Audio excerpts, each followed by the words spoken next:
So if I screw up and stuff and I want to just like redo it, do you just want me to like go 3, 2, 1 and start again or anything, or just whatever? I want to do it again. Okay. Okay, I'm rolling, so we can start. Okay. We're here at Mountain West Meats in Ogden, Utah, and I'm gonna show how to skin a deer. And it's not rocket science. The basic thing in the whole operation is just to make your initial cuts and then put your knife away. Just get rid of your knife. So as per Mr. Billy Metcalf from Canada, this is a way to skin out a deer to get, instead of an hourglass shape like you often get when you skin them yourself. This is a little bit of a different way, so you get more usable hide per deer. You can see where I've already started some cuts off of the legs. Sometimes I'll skin from the head down, but in this scenario we're going to skin this way. You can see where I've made some cuts on the legs, and now I'm just going to make the cut along the rump. And basically what you do is you make the cut along where the hair changes color. And I don't know how well you can see that, but this side is a little bit darker than this side. And you start from the anus and work up to the end of the leg. So I'm going to just go ahead and make that cut.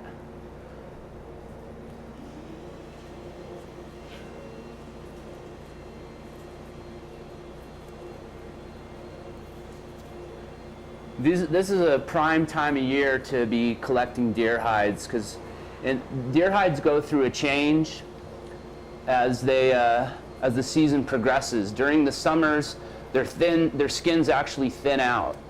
This time of year, their skins have much more thickness to them. They're easier to tan, they're easier to scrape. In the summertime, they can be a little bit thin and more difficult to tan than at other times of the year. But these will be what are called winter skins, and especially, obviously, the later in the season it gets, the more you'll get into the thicker hides.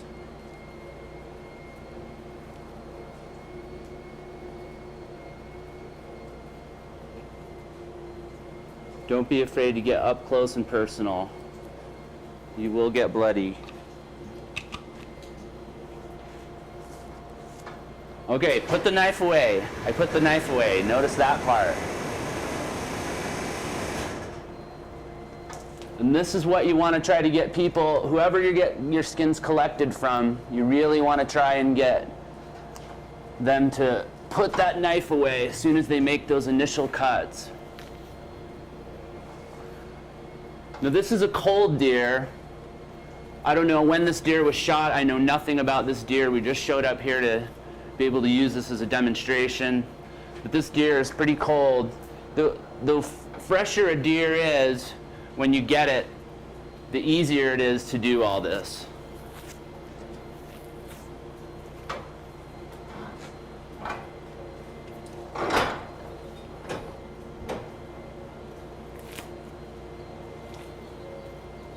And ideally, you want to be able to get as little meat and fat on the skin as possible. It just is going to save you just a little bit of work later on when you go to flesh it. But this deer is going to have some meat that's going to want to stick. It's cold again.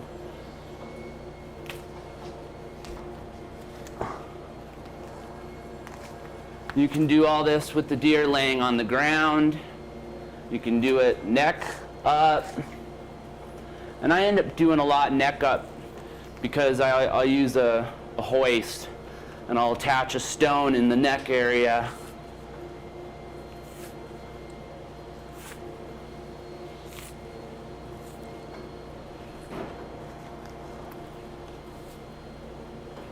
And then use the hoist to pull it off the rest of the way. But that's cheating.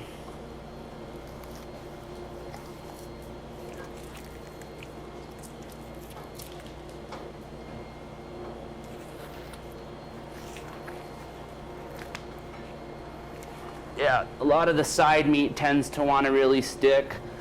Oftentimes that's what you're gonna have. I'm gonna try and get as much of that off here as possible, just so we have a cleaner hide to start with.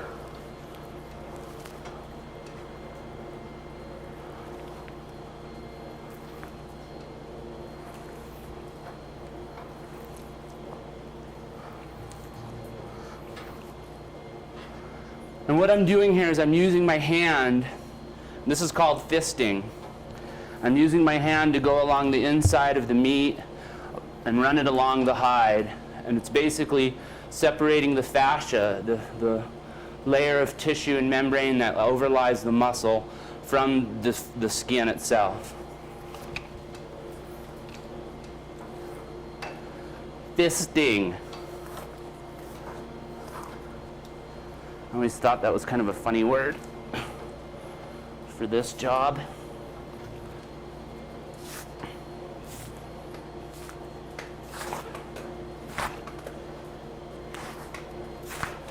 Probably don't want to wear your best clothes to do this.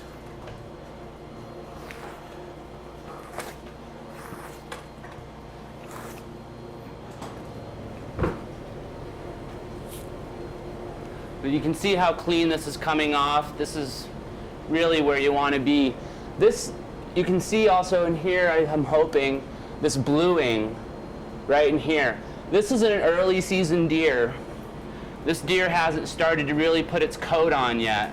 And what happens is, if we can get in here kind of close, you can see that there's veins forming. And once we get this off, you'll be able to see it a lot better.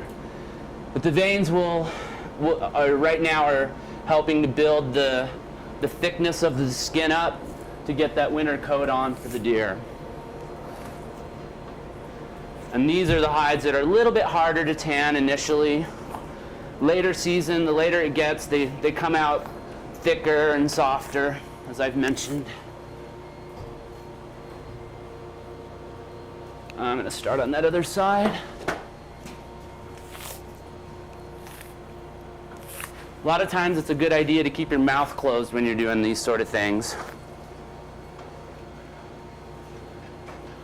I'm sure I've had more than my share of bacteria sitting there with my mouth open, eating things I didn't normally want to have in my mouth.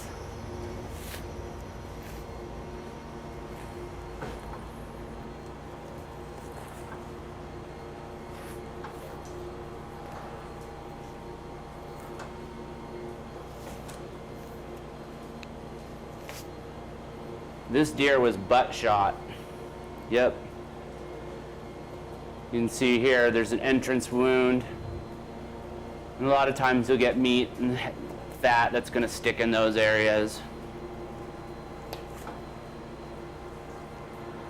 So it'll be interesting to see what the story of this particular deer was. How good the hunter was. If he was running away when he got shot there, if that was the first shot and brought him down. Each skin tells a little story. Sometimes you'll get skins that have scars on them where the mountain lions got after them. I just had one of those not too long ago.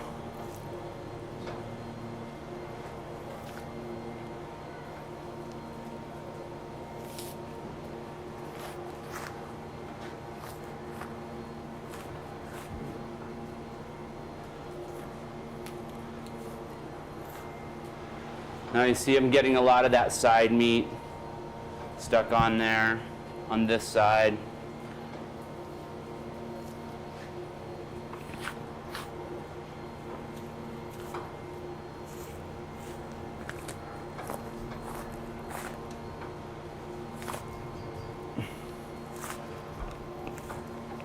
Which is not ideal, but it's not a problem. It'll come off just fine. And when you get to the tail, you don't need to cut it off or anything. In fact, I kind of try to like to leave tails on, at least the fur part, the hair part, because it's just kind of cool to have a little tail action. It just pops off as easy as that.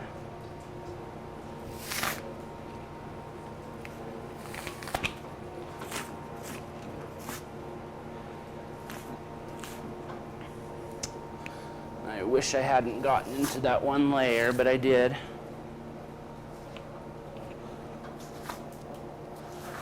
Might be able to fix it here.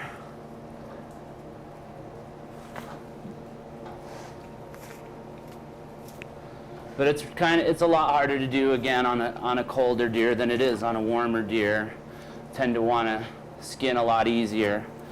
But a lot of people like to have their deer hang for a while. So you don't always get that option.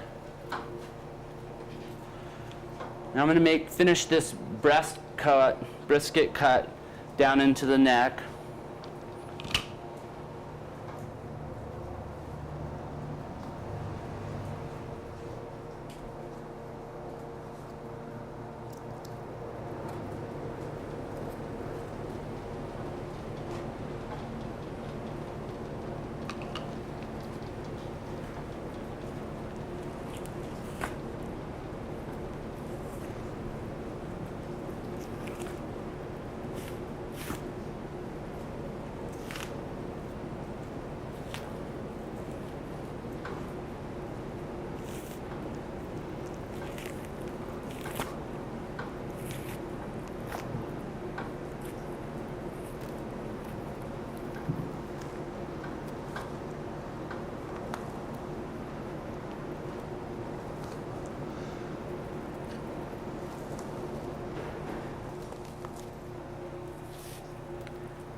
I'm managing to get that membrane part, or that thin piece of flesh right there, disconnected. So we'll just end up with a bit of a cleaner hide.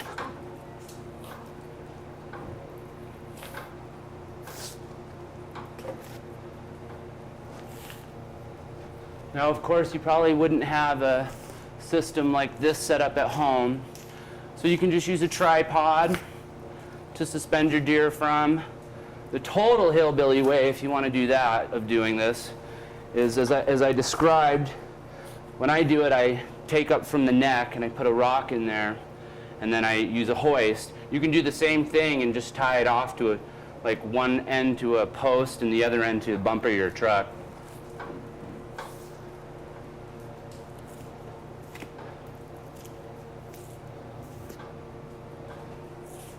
Sometimes that will rip your whole deer in half.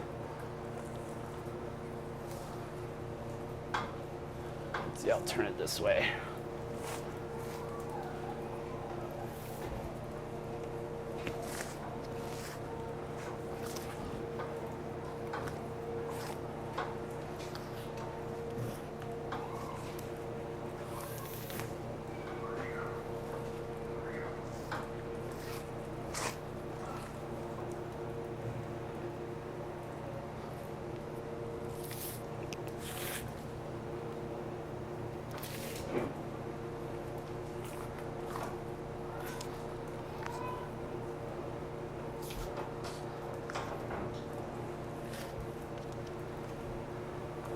Now I'm not going to make any cuts along the legs. We're going to do that here in a little bit. And oftentimes when you pull a hair or fur off of a critter like this, it's called case skinning. So we're just going to kind of case skin the front legs of this.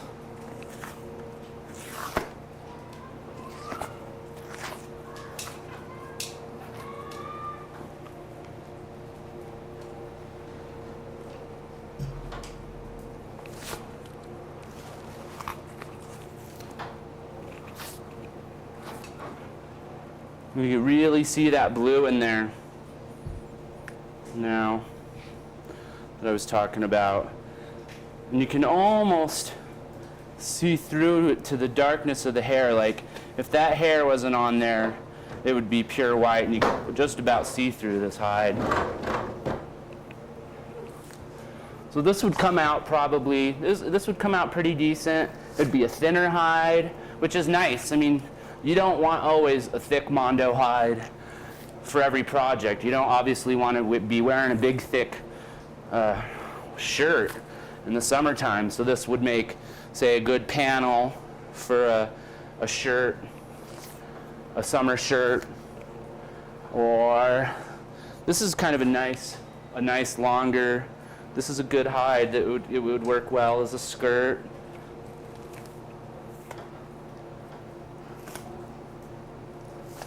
Nice summer flowy skirt. There's where it's casing off those legs.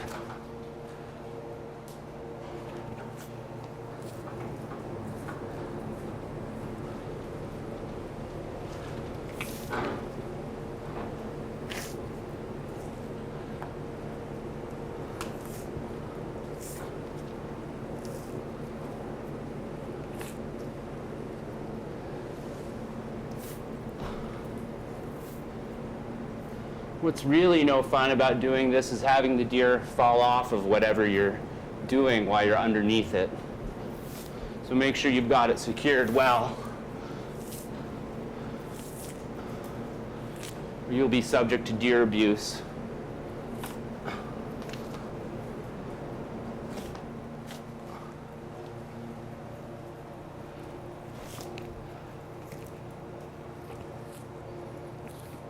Now I'm going to skin this way up to the base of the occipital region of this deer's skull, or the back of its head, near its, well, I'm hoping the anatomy and physiology is exactly the same. I don't see why it shouldn't be, but the foramen magnum of the deer, where the spine enters the skull of the deer.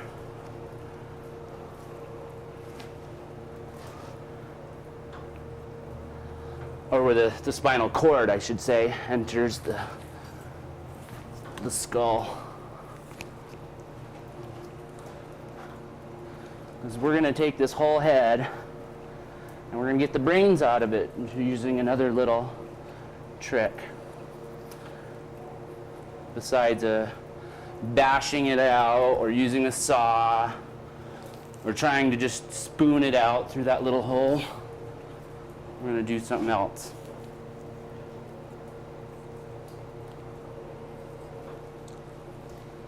Might need to be cut down just a little bit more.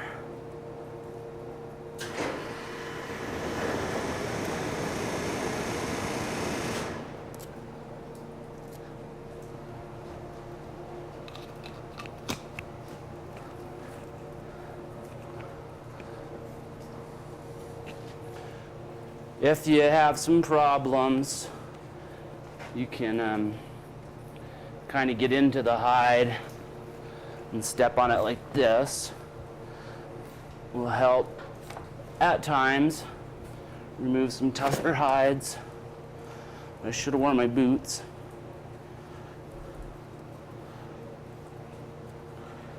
All right, now I'm going to take this head clean off.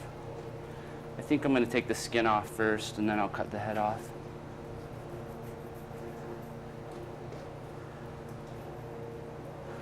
We'll just keep on the skinning part. And I'll show you those cuts on the legs.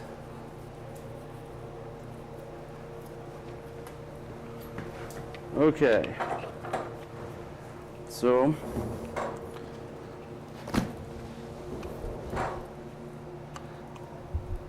this is ideally what your hide's going to look like. Maybe less meat there on the ideal.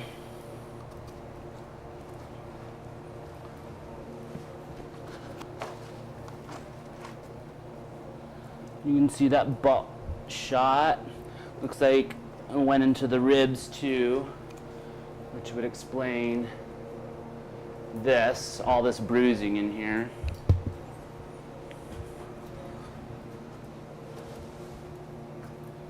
Sort of like CSI, huh?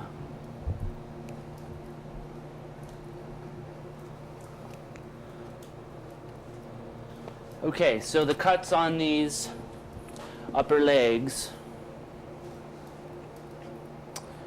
is towards the front edge of where the leg is at. And again, this is a way to cut, just to skin the the deer that's going to give you more of a usable square or rectangular hide to work with.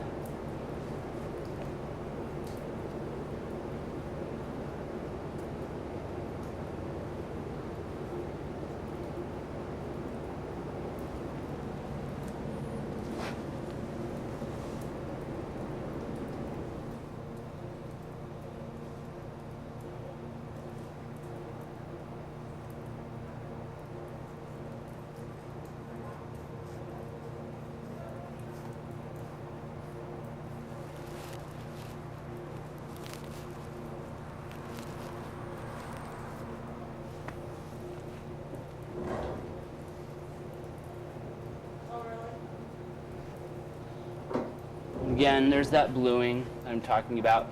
Later on in the season, it'll just come out more gray or white.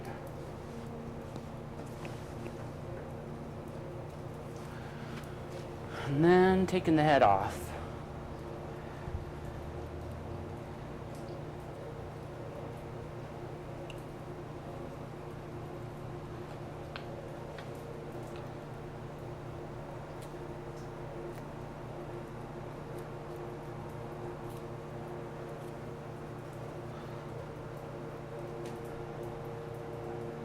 I may end up getting the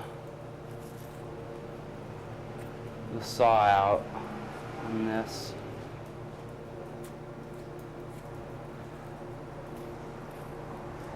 But not the chainsaw. I have seen elk quartered with chainsaws.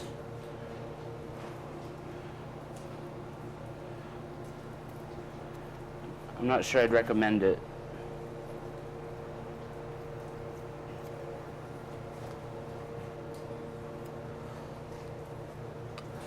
Make sure I get all this fur off, or the hair off for these butchers.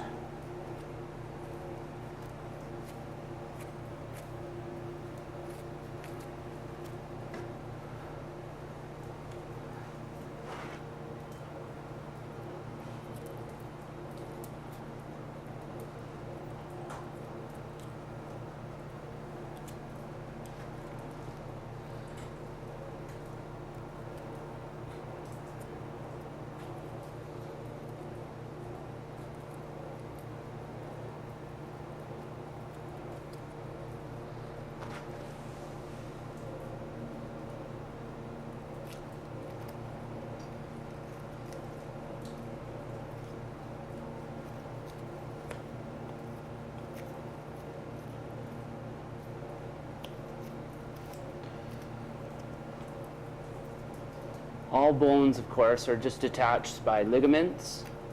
And as soon as you can just hit a key ligament, it'll just drop. Like this is.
So you can see on here, this is the foramen magnum. And this is where you can see just the end of the spinal cord, which is essentially made up of the same material that the brains are. And we're just gonna take it back and use a hose to get that out. And that's your basic skinning out a deer, so that you don't get a whole bunch of scores in it, and you got a better product to work with, and have a better product that's gonna last you a lot longer and make you much happier.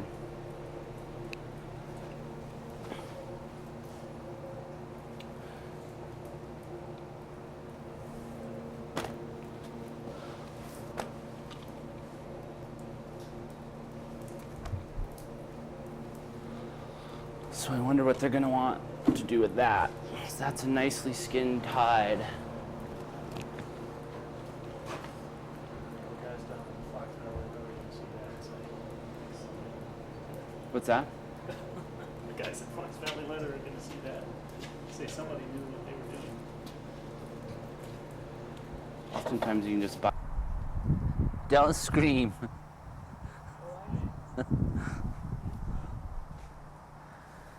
All right. Are we shooting yet? Yeah.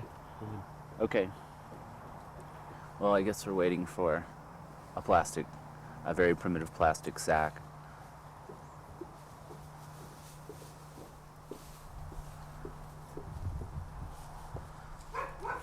Okay. So what we're going to do here is extract these brains from this head. And this is just one way to do it. Obviously, it's not a really primitive way unless you can figure out how to set up a very primitive hose and a very primitive way of compressing water, which there are ways actually, but we're not doing that.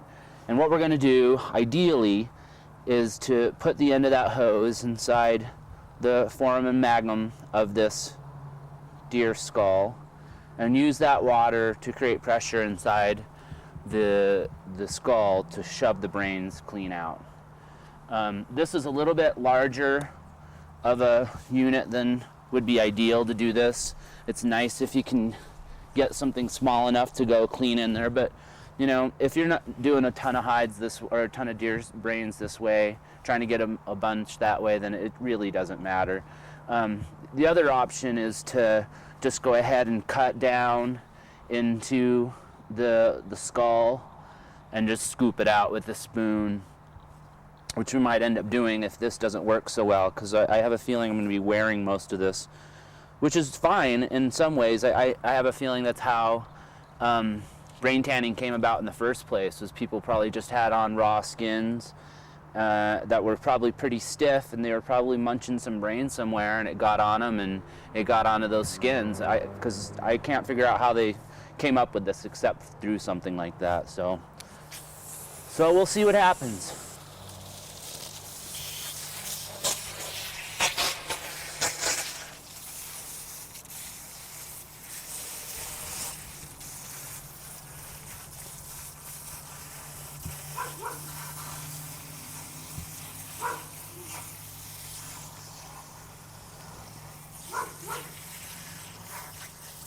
Yeah, this is a little bit too big. It's not really letting it come out.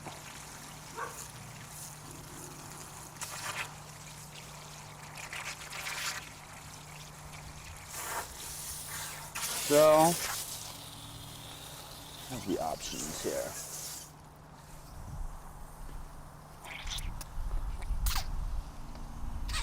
Yeah, it's just too big. It's not really allowing it to come out as well as I'd hoped.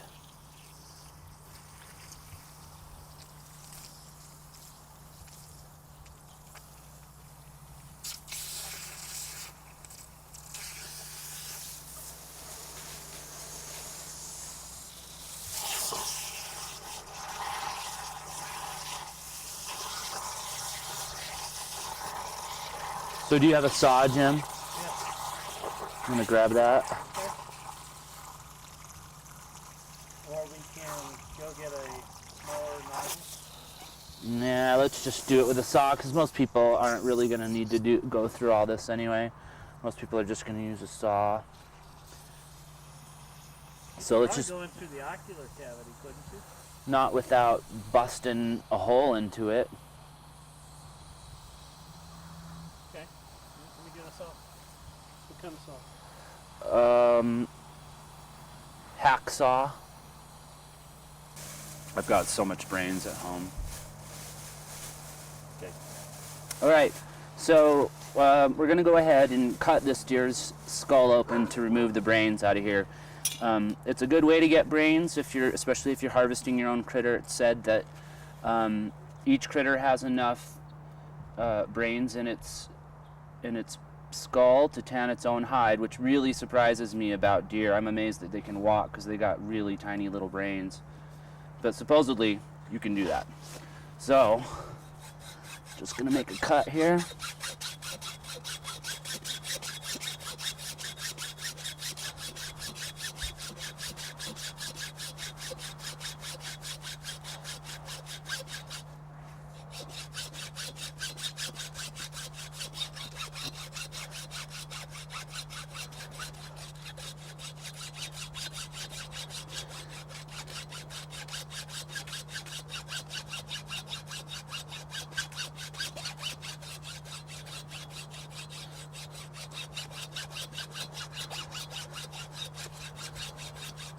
I haven't actually done this in a long time.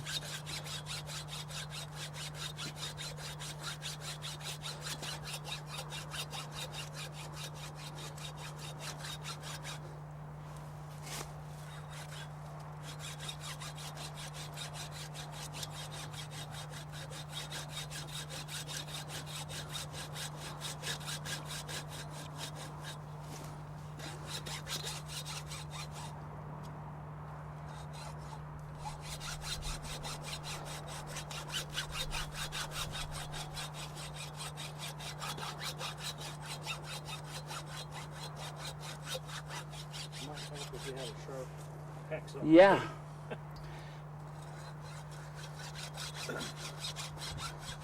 I was going to remark as such, but I figured since it was a gift.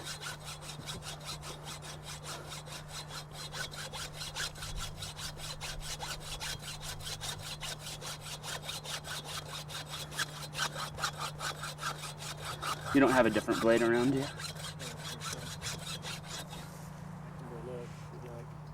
Yeah, might as well. Yeah, I'm gonna have to make another kind of longer cut.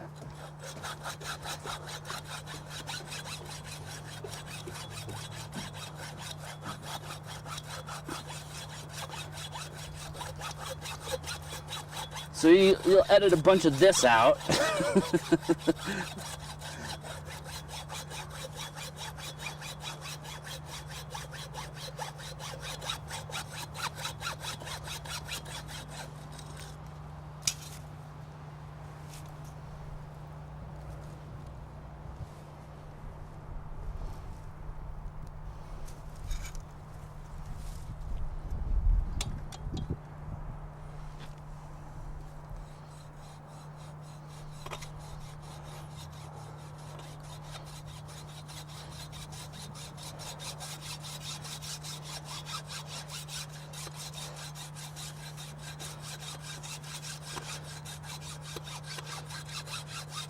I had a deer about this size chase me one time.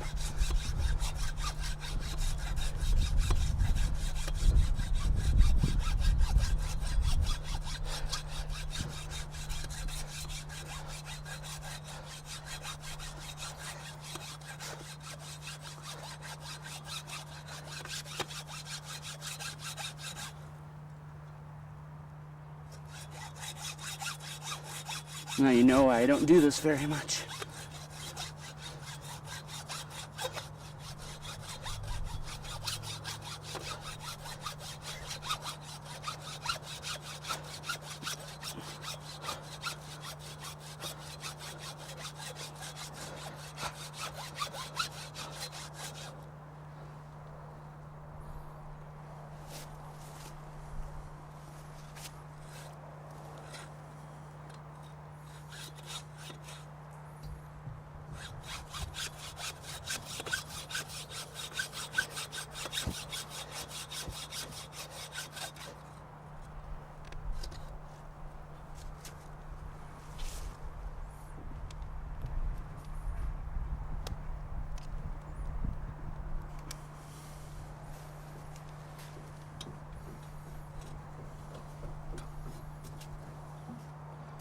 So I bet you never thought you'd live to see the day of some guy cutting a deer skull in your backyard, huh, Cam?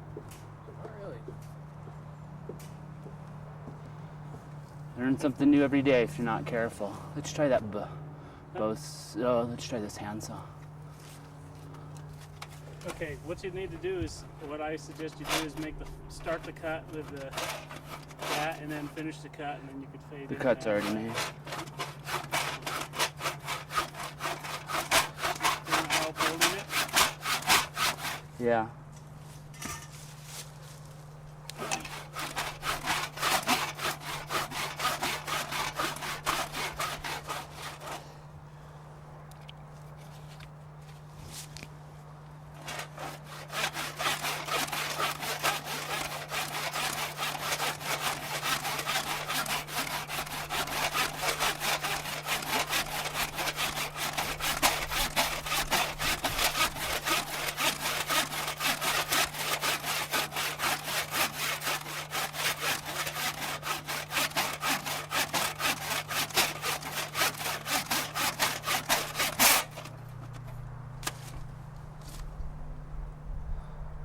Really makes me appreciate my Sawzall. I have one of those too.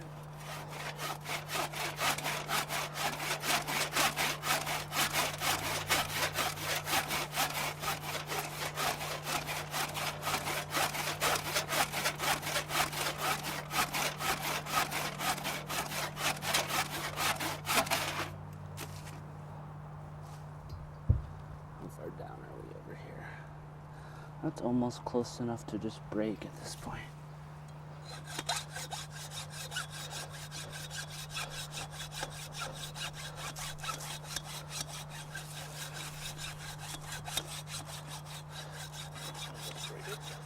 Yeah, hop out of the picture and I'll do a couple more cuts of this and I'll just try and break it. Okay.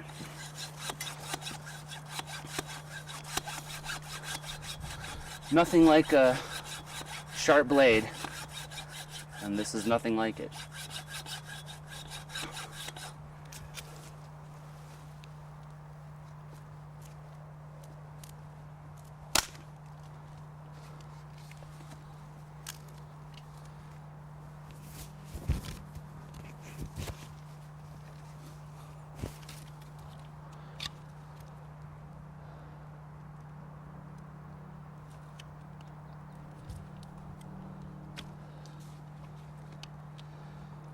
So we've gotten into the skull. And for all you anatomy and physiology buffs, there's the pia mater.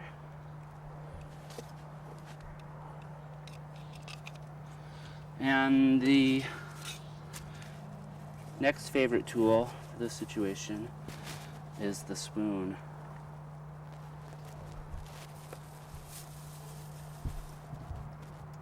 We have a very primitive plastic bag here that we can use. And this will just go into the freezer. Like I said, there's not a whole lot of brains in a deer. That's it. That's what all that work was for. A little bit of brains.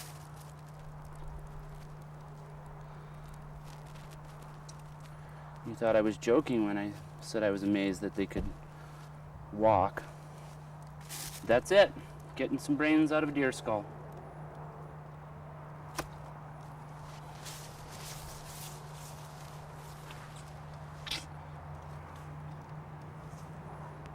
Okay. Some knife handles.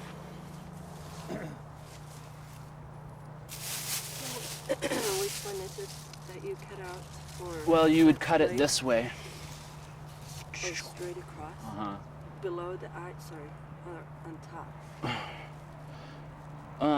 Just so that you got that, just that circular part. Mm-hmm. It's basically,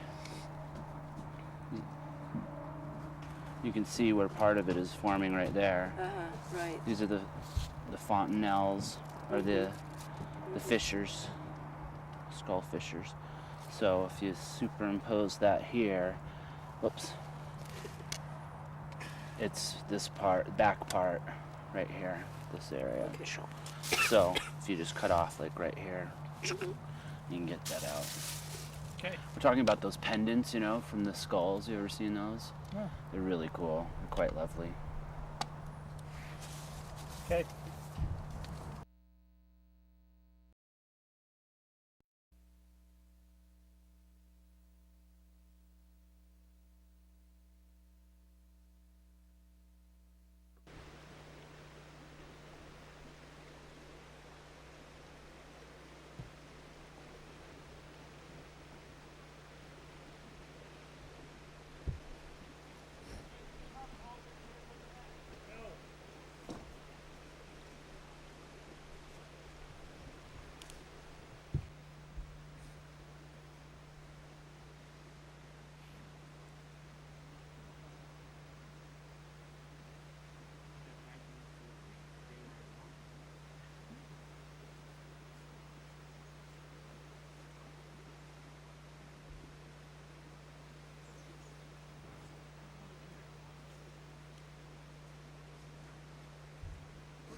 will be, I'll give some schools. I'll be talking about some schools. Okay. Hi, my name is Robert Ritalik, and we're going to be showing you, my name is Robert Ritalik, and welcome to Brain Tan Made Easy. A little bit about myself before we start. I've been brain tanning deerskins for about 14 years now. I've had a number of influences along the way. I first got into brain tanning as a result of a book by Larry Dean Olson. And I was experimenting one day in my early 20s in Montana when a fellow came up to me by the name of Ted Lamostra and said, you know, I've seen some people do this before. And they did it at a school called the Rabbit Stick Rendezvous, which is in Rexburg, Idaho. So Ted turned me on to a book called Jim Riggs' Blue Mountain Buckskin. And through that book, and then attending the Rabbit Stick Rendezvous, I was able to finesse my method up to a point where I was consistently being able to turn out really nice buckskin. From there was a lot of experience living outside that I went through to learn what it is I'm going to be sharing with you today. And I guess finally, the person that I've learned a lot of the finesse techniques that I've developed or that I've learned. Let's go back here. Go back to finally. Who you're going to give the biggest credit to for what you've learned. Yeah. Finally, the person that probably has helped develop my technique the best has been Matt Richards from braintan.com, and he's also an author of a book called Deerskins into Buckskins, which really helped me out. It helped the whole brain tanning community out, and it really put together a lot of these methods that I'm going to be showing you today. I've taught at several different schools, including the Rabbit Stick Rendezvous, again outside of Rexburg, Idaho. I've also taught at Tom Elpel's Hollow Top School in Pony, Montana. I've taught at Chris Muraski's Earth Circle near Grangeville, Idaho. And I've also taught at Northern Lights in the Slocan Valley of British Columbia. One of the method that we're going to be using today that is something that sets apart how we're doing brain tanning these days is through the use of hydroxides. So this is a substance that's going to raise the pH level of water to a point, and we're going to get into all that later, but I'm going to show you the very first thing here that I ever did with this particular method. And as you can see, this is a little cradle board. My two sons, this has been through quite a bit of use. My two sons, Stone and Camus, used this. They love this thing. They went through years in this, and to this day, Camus, who's now 4, tries to climb in here, and he can only get about halfway in. But you can see how well this has weathered through the years. It's got some felted straps on it to help hold it up. It's made out of cedar, so it's pretty light. But all in all, the point is that it's weathered really well, and it's got a lot of use. These pants also that I'm wearing are about 12 years old. So this is a material that's going to last quite a long time. So you really want to take your time and do this whole technique really well so that you're producing something that's going to create the best possible end product. And the end product, if you do it all right, will look something like this. In fact, it should look just like this.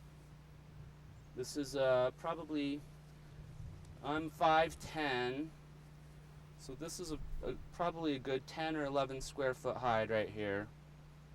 And this is from a mule deer.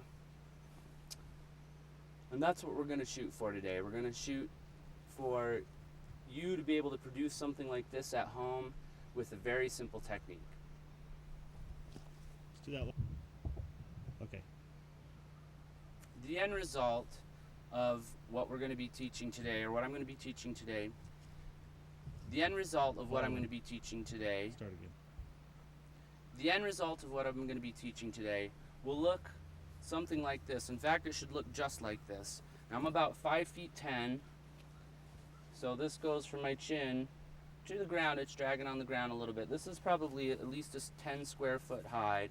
This is a mule deer, and this is what I'm going to be teaching you to produce.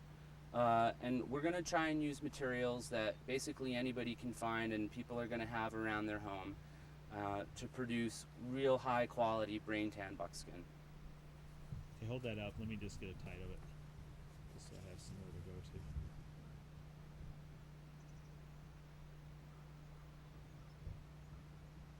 What are we calling this again? Brain tan made easy. So welcome to Brain Tan Made Easy.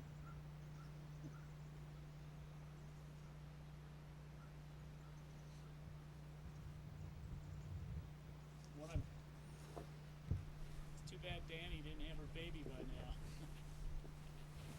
You got to start them off early in it, kind of like dogs in a kennel. Well, she's going to have her baby in December. Okay, and then turn it sideways a little bit. Just kind of show the. I'm not getting you at all. I'm just getting the. Okay, and then bring it back around. Yeah, it's a very non-traditional style in that a lot of traditional ones had a piece of willow that looped over here in case it flopped forward. And babies can't really stick their hands out when they're all tied up, so kind of just protected them. Maybe that's where the flatheads came from. They used this kind of a cradle board. Second. Let's get my lighting right. Okay. The process that we're doing is brain tanning. The key ingredient here are some brains. And these are John Morrell brains that you can get anywhere. Even if they tell you that you can't get them, you can. What braining does is that the lipid molecules from the brains are transferred into the dermal fibers of the skin. And it allows the fibers to continually be able to slide past each other. And you're going to see more of that when we talk about stretching and we show the stretching process. How much brains to use is ideally you want to use about 1 pound. Again, we've talked about how each critter has enough brains in its own head to tan its own hide. But for our purposes, what we're going to do is we're going to use 1 pound of pork brains. The way to prepare these is to ideally you want to heat some water and have that water and the brains if possible just to prevent bacteria. Boiling it is a really good idea, but it's not absolutely necessary. You want to be careful with open cuts, any kind of open wounds, because there is a potential for bacterial infection for doing any of this. So what I'm going to do is I'm going to just basically show you how to mush up brains. It's fairly self-explanatory. And we have here another primitive bucket and our pork brains.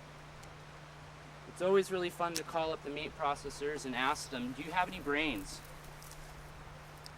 They enjoy that question. You're going to hear a never-ending response. Some interesting responses to that question. If you can't get brains at your local grocery store, a lot of times right now, especially with the mad cow thing going on, people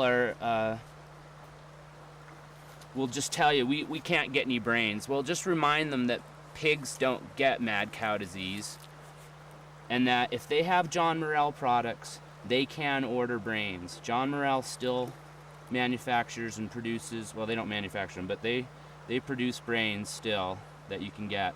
Now the idea here is just my hand's in here and I'm just feeling out for the larger parts of the brains and just simply squishing them up. You just want to really get this into as much of a paste as possible. Sometimes you're going to find bits of bones in there, not a big deal. Toss those out. You can see how the water turns into kind of a pink. At home, what I'll do is I'll heat all this up And if possible, I'll use smoky water, and we'll talk about that a little bit during smoking. But I'll just put the whole thing in a blender that I have specifically reserved just for this because my kids have a really hard time with me using our regular blender, as you can imagine why. And that will make basically a brain smoothie, which works quite nicely. The idea is just to get as many of these lipids in solution as possible.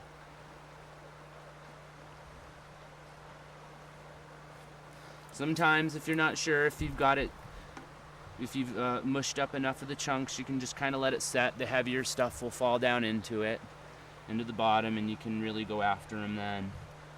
But this is pretty good. So I'm going to go grab the hide that we've scraped, membraned, and acidified. Acidified then membraned. And we're going to put it in this brain solution. Yeah, hang on just a second. I'm just going to go grab this skin.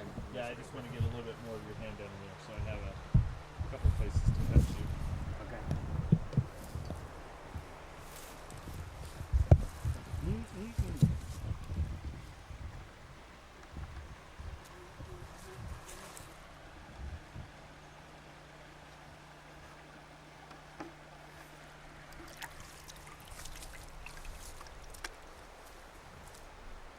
Does this bucket say anything on it?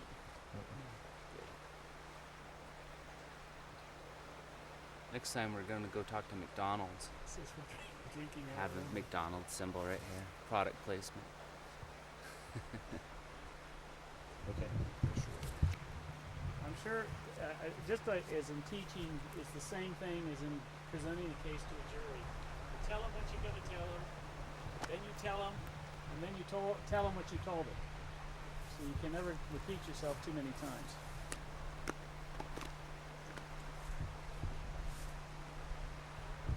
Okay.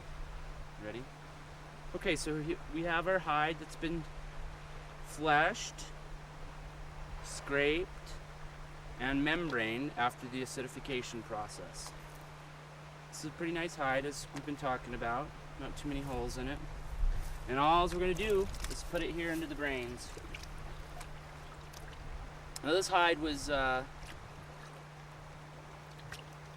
damped back, which it was at one point dried out after the membraning. And so all we're going to do is just like get this hide into this water and really let it soak up with the brain slurry. And you can leave it in overnight.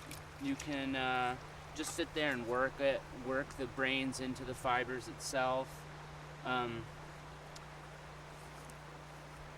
You could, what else is a technique?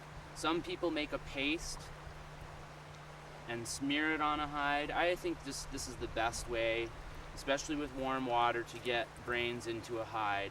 And I kind of just like to open it up, pull the hide open, and allow those lipids to really attach to those dermal fibers.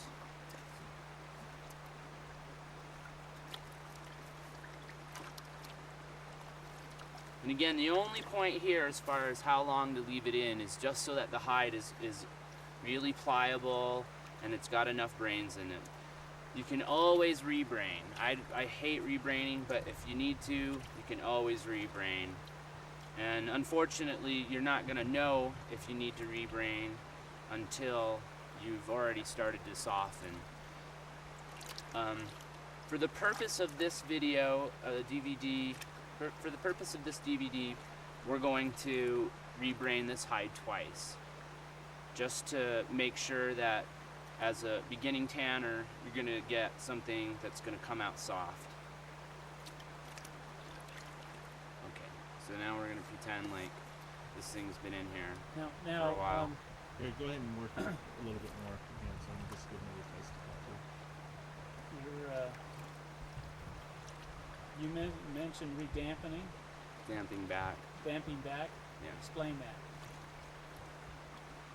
Because, I'm sitting here listening and I'm saying, okay, damping down. Well, it's That- coming in a different section. Oh, will it? Yeah. Okay.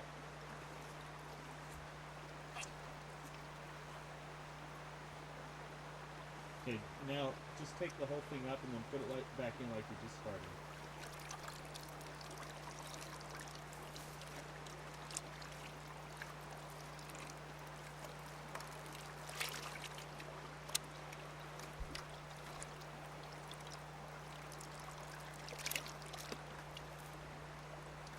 I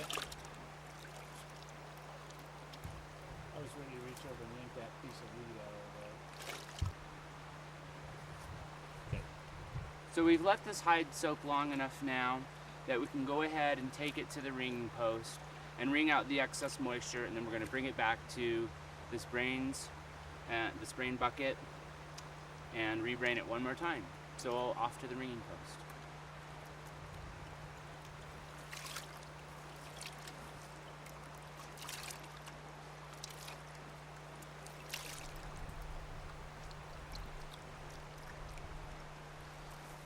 My question would be, how Want is to have the hide come out pliable so that you just know that you've applied enough lipids into the dermal fibers. Yeah, but how is a beginner going to know? They're going to stick it in the bucket, Well, leave it there for 10 that's minutes? why I and- said we're gonna do it twice, because it will cover it for a beginning. Okay, but I mean, just answer my question. Okay. If that hide had never been, and that, let's assume that solution is warm and everything, how long would you ordinarily leave a hide in? Depends on the size of the hide. Depends on the thickness of the An hide. average hide. I know, but you're going to have to be able to, and say, you know, you It got. depends on how much you work it. It's not like that. This is an organic process, so that's why you can't really say that. I mean, you could. I often like to leave them in overnight, but that's often overkill too. It's just because Is there too much? Can No. you leave it? Okay, you that can may be leave a it in point. too much if the hide starts to rot. Yeah.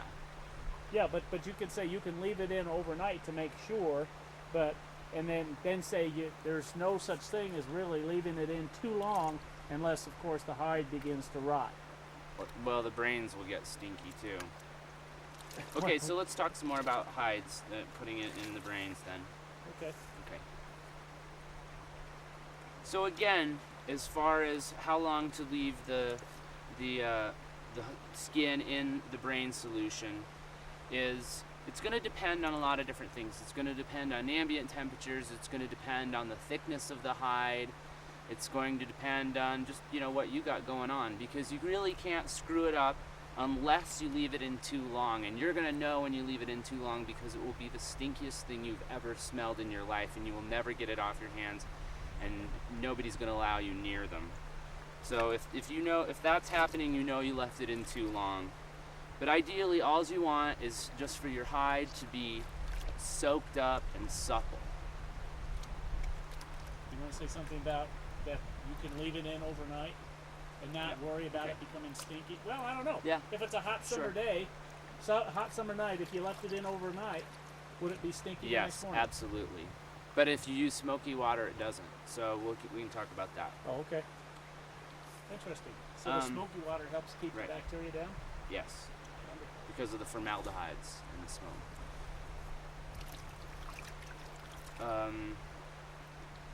So what was that question again? If it's can you leave it in overnight? I oftentimes leave my skins in the brain solution overnight, which is overkill a lot of times. The problem being in the summertime that the brains can get rancid very, very quickly. I do like to use a method where I rinse the skirts that go around the bottom of the hide for the smoking process, and in the water that I use to make the brains with, because the formaldehydes or the aldehydes that are within the smoke attach to those skirts. You rinse that into the water, and it just cuts down on the bacterial process and saves your brains and really extends the life of them. Now, we used 1 pound of brains in this. 1 pound of brains will easily do 4 hides. Some people push it to 8 hides and they do fine with it. Because I hate rebraining so much, I stick with 4 hides as an average per 1 pound of brains. And when you're not using your brain water in between hides, refrigerate it, freeze it, whatever. You can always take it back out and reheat it up and go from there. Put some more skins into it. So I'm going to wring out a little bit of the excess moisture. Just kind of strip it out here. And we're going to go over to the wringing post and wring.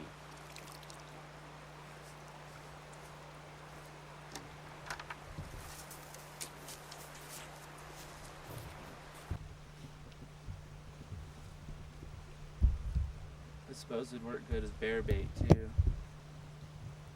You see the poster over there about bears? There's a lot of bears in this area. There's a lot at my house, but they've never bothered it. My border collie does the job. Okay. Okay. So we're at the wringing post now, which is just a stick tied between 2 trees. And we're going to set this up on the stick to do the wringing. And there is a little bit of a technique here, because how well you do the wringing dictates a couple of different things. Right now what we're going for is to push some of the brain solution further into the skin to really get it to penetrate all those dermal fibers. So what I've done is I've laid this across here, flesh side up. And I'm just draping the tail, here's the tail, just draping the tail barely over the beam, about 4 inches on either side. Then I'm taking the neck and I'm throwing it up right over the tail, and a little bit of the legs over. I try not to get too much of this overextended, just because it's a whole lot of skin to try to force the moisture through or out of. And the point for wringing right here is just to get the brain penetration better. I seldom wring my skins anymore twice, but for the point of this video, and as you get more proficient, you'll be able to do that too. But just for the point of this video, we want to make sure that we get some really good brain penetration. So the technique here is just simply to roll it up. We're not going to be super uptight about how we roll this up in this wringing. When we do the wringing that we're going to do before we start the softening process, we're going to get really crazy about it. Actually, I want to back this whole thing up. Okay, sorry. Alright, so here's the wringing post, and we're going to wring this hide that we've just taken out of the brains. The first thing I'm going to do on this is just to really strip some more of this moisture out. The more moisture you strip out of it, the better it's just going to hold after you roll it up.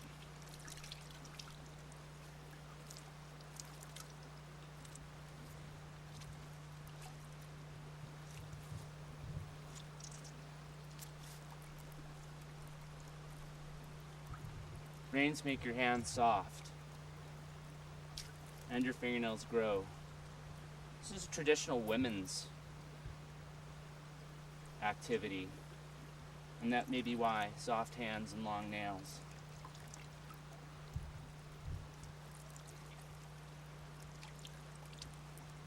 So I'm just kind of giving it a good twist, getting out that excess moisture.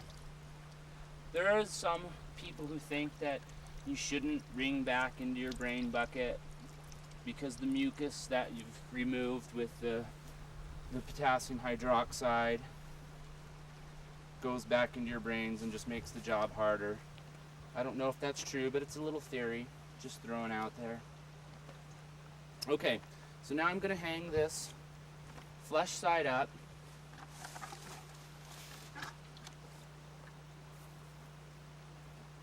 And about an average of 4 inches extended over this side of this wringing post, wringing bar.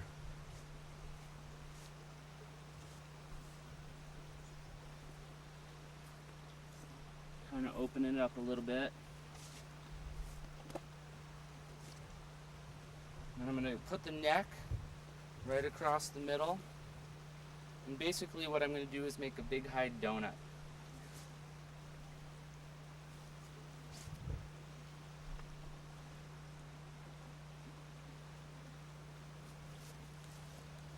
And I'm not going to get real crazy about rolling it up right now, because we will later. But you're going to get the general idea of how that's going to work. And then later on I'm going to show you how I really roll these up.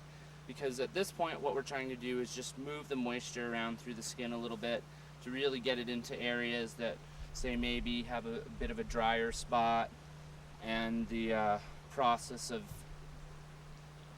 getting the brains into those areas didn't work out so well. So this is just going to force that moisture around a little bit. Osmosis, that was the word I was thinking of.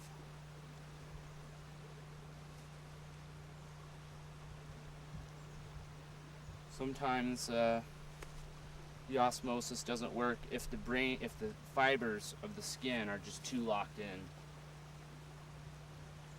And again, just like with the bucking, there's a whole lot of osmotic processes at work.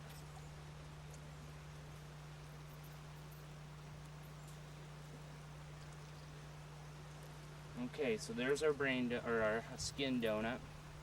Now I'll take my trusty piece of juniper, which has almost knocked me unconscious several times doing this.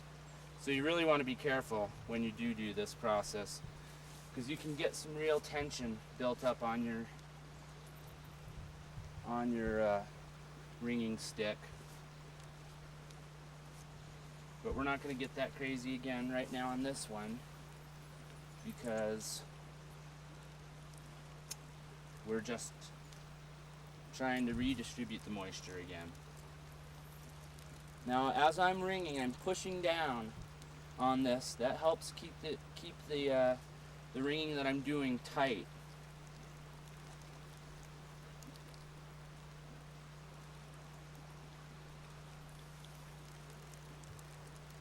I don't know if you can hear that, and I don't know if you can get a shot of this, but if you can shoot into here a little bit, you're going to see bubbles pushing through here. And what that says is it says that the bucking job was done well. There's no more of those polymucosaccharides. There's no more of that mucus, that ground substance in the fibers, making brain penetration hard, which is the whole method here. The whole idea to making this is a very simple and easier method to do. And you can really crank on these, and again you can see how much pressure I'm putting on this, and I've had them slip out of my hands and crack me in the jaw. I've never got knocked unconscious yet, but I know someone who has.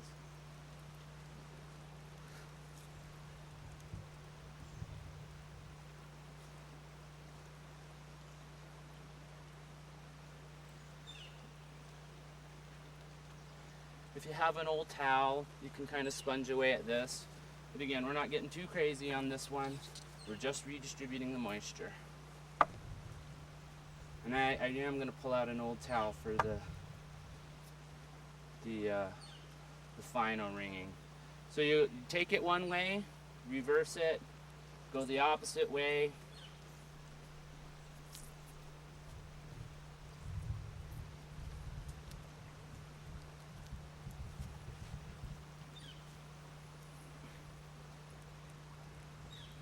I'm using juniper because where I live in Montana, it's one of our harder woods. Good bow wood too, for the Aboriginal people that lived up there. They had their choice between this and mountain maple, pretty much.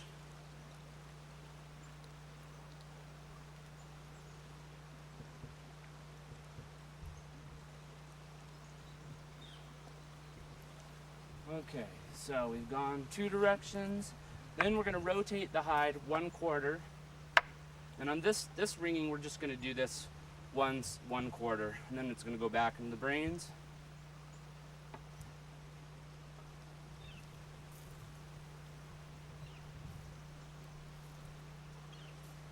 So now this is the area that overlapped with the neck and the bottom of the legs, or the rump part, tail part of the hide.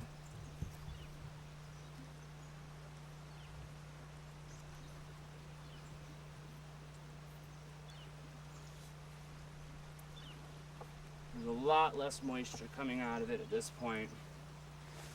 You do want to be careful on some thinner hides. You can open up some holes in them, you can open up scores in them.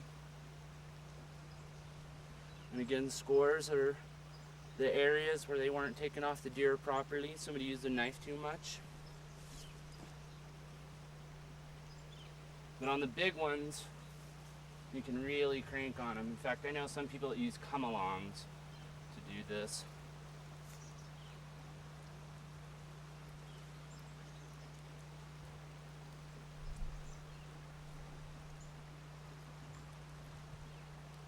Of course, the larger the hide, like if you're going to mess around with moose and that sort of thing, you're really going to want to have a stick you can lay into. And again, on those big skins, Billy Metcalf is a great reference out of Canada. He's done a lot of large skins. Okay, so that's one time that way.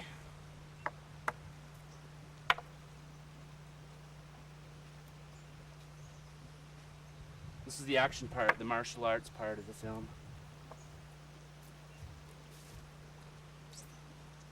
The staff work.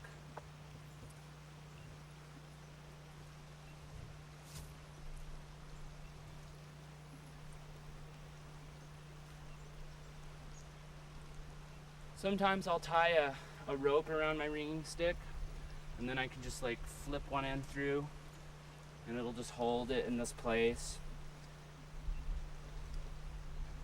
But again, we're just going for moisture redistribution here. That's good enough on that one.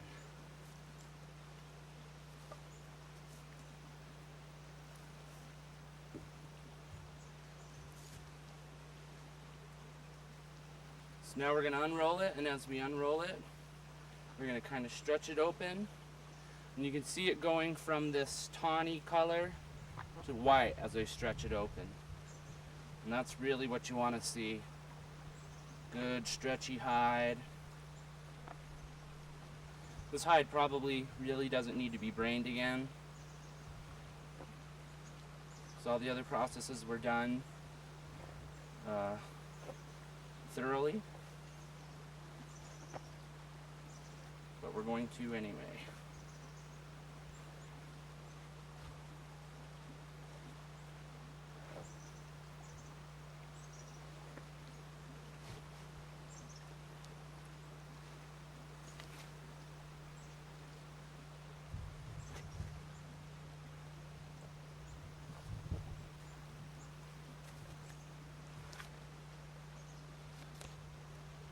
You can see the hide is really already changing its consistency. It's actually starting to look like a piece of leather.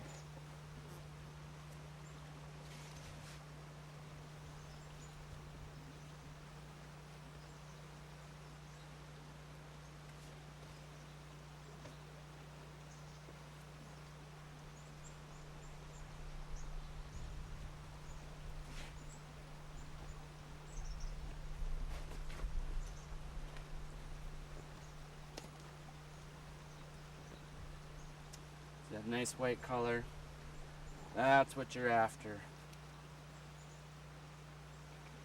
Now you may not get that with a larger skin for a little while until you really get it into a frame and start working it that way.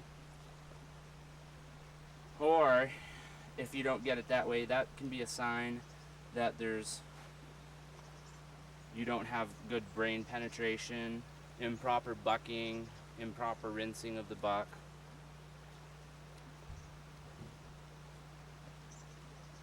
So it's a good idea, again, to really hit all the various steps in this process right the first time through.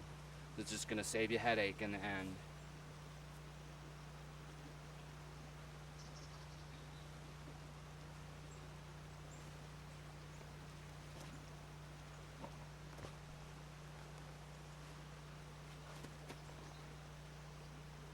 Okay, I think I'm just going to go ahead and stick it back in the brains right now, which is just right here.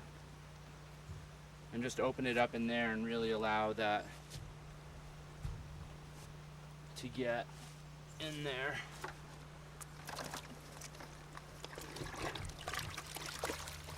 You can see how fast it goes.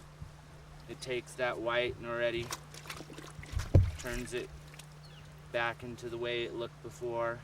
But it's just slurping up the brains right now, because all the fibers have had the moisture pulled out of them, wrung out of them. So it just really soaks up fast this time through. So we'll just barely even need to work it at all. The second braining is going to be much shorter. But again, it's something you can leave and walk away and go do some other things if you need to. In fact, you can stop this process at any point, pull the skin right out of the brains, put it in a plastic sack, and stick it in the freezer. There is a method that some people use during the winter time where they'll brain a skin and they'll take it outside during freezing temperatures and they'll just throw it on a line. And what happens then is the brains freeze into the fibers of the skin, and as the water crystals expand, kind of opens the fibers. And through repeating freezing and thawing, it just about falls into buckskin doing it that way. So that's something you can experiment with.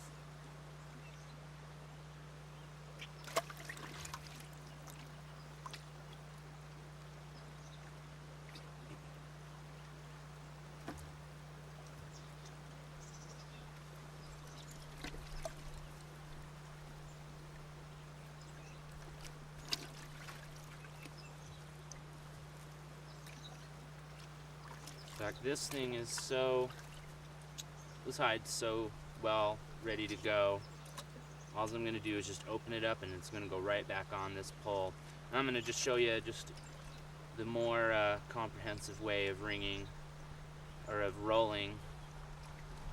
This is the point where you really want to do that well. How well you wring that moisture out in this go around is going to determine how long it's going to take you to soften. And softening is the longest part of the process as far as actual labor. And a lot of that is because of ambient temperatures, humidity,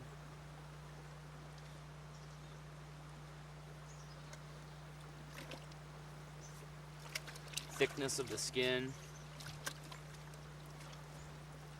Brain tanning is a very organic process, and you need to kind of just go with the flow and really feel what's happening. And just like any other organic process that can take time.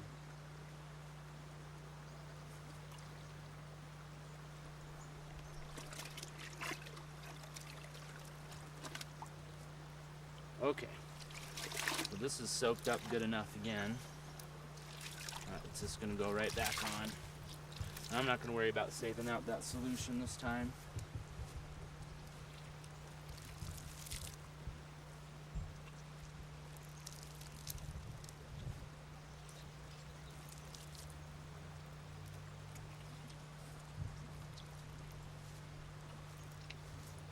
Just the exact same way we started on this, just the braining, the first ringing. But we're just going to roll it more thoroughly. It's going to be the only difference.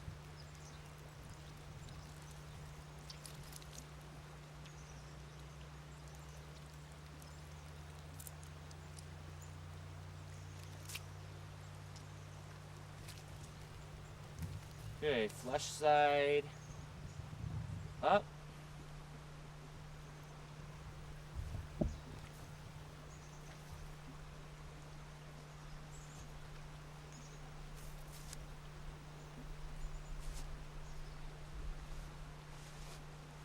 Tail part again.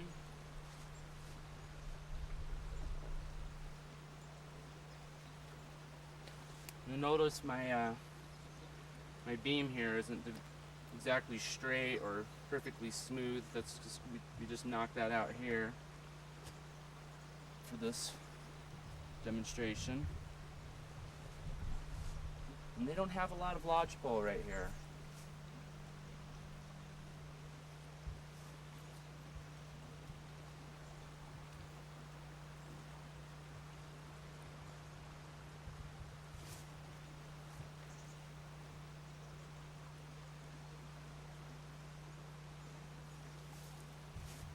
Okay, so this time I'm just going to be a lot more careful with how I roll this up. I'm just going to make sure there's few creases, and I'm going to do it all the way down to the edges like this. I'm really going to roll these edges in tight.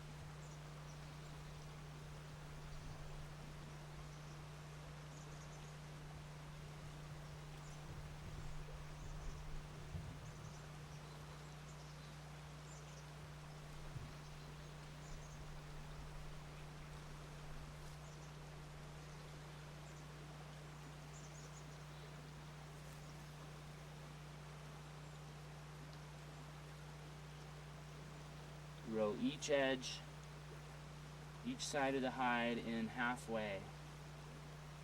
And if you left your tail on, it's a good marker. So there's the tail sticking right there. And I'm just going to leave it halfway on this side. And you'll be able to get a better look at that over here.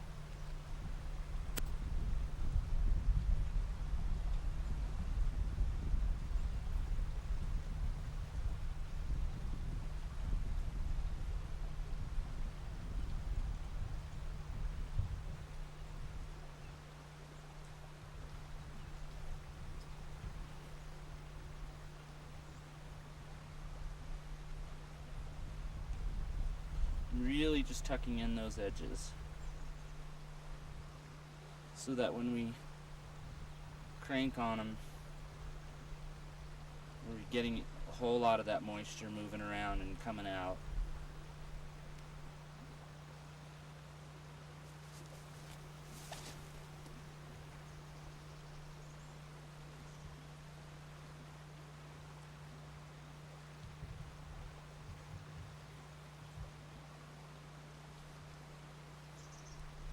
And if you remember back, all I did and when I rang it the first time is I just flopped those in and just tightened it up that way. But this time we're really going for removing as much as the moisture as possible.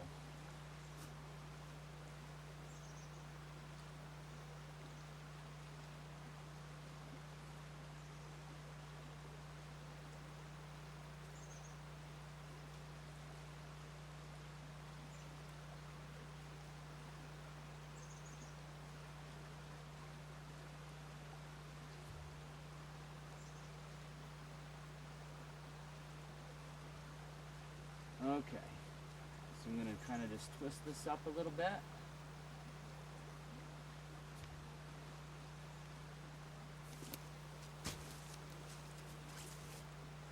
Flop this over into that twist.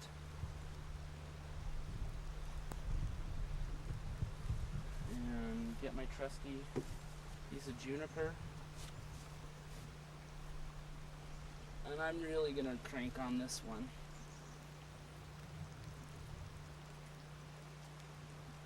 I'm going to pause just for a minute and go grab that towel.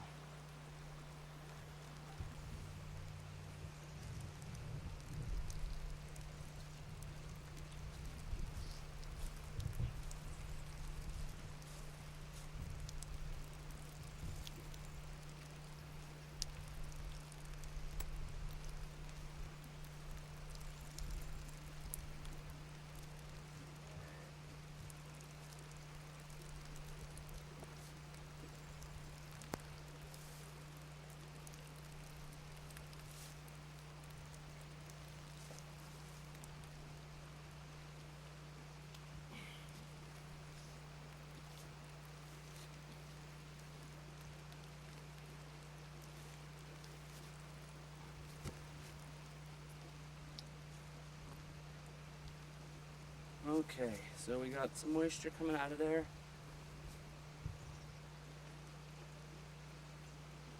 really balled up pretty tight. I'm gonna use a towel and help dab away at some of that. The other option is just to use that rope loop that I was talking about around your ringing pole and just let it set for a while. And that's what you really want to see. You don't want to see, you want to see as little moisture coming out of this as possible.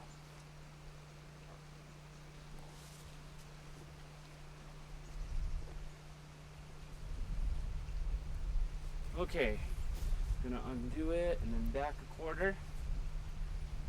Or no, I'm gonna do it the other way, then back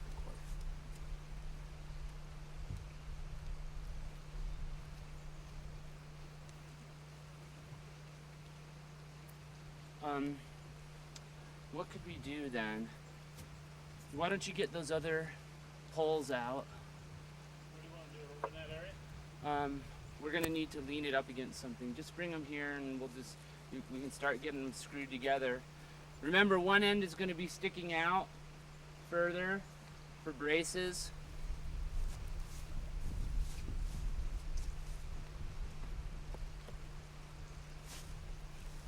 So that's how I was gonna save time with Loda. Let's just have her be actually doing things while I was doing other things.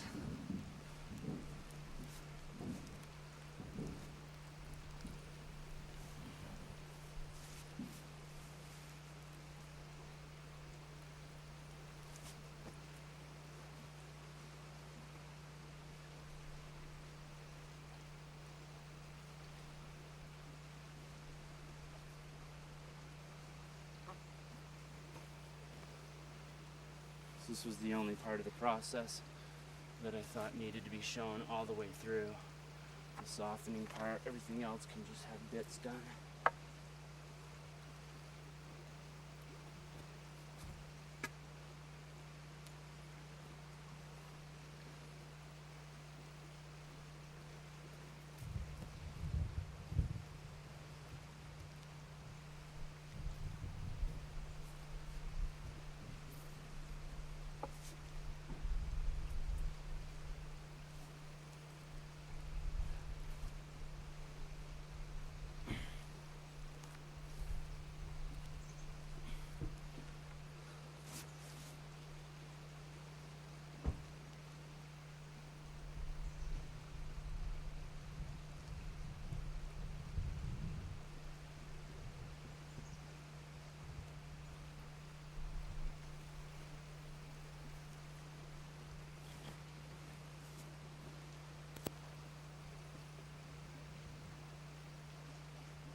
Well, no matter what, it's not going to be as bad as Wes Hauser's.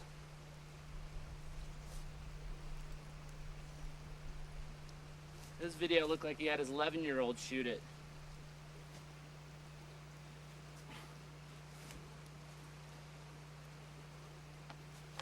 Couldn't even hear him most of the time. Wind was blowing so hard.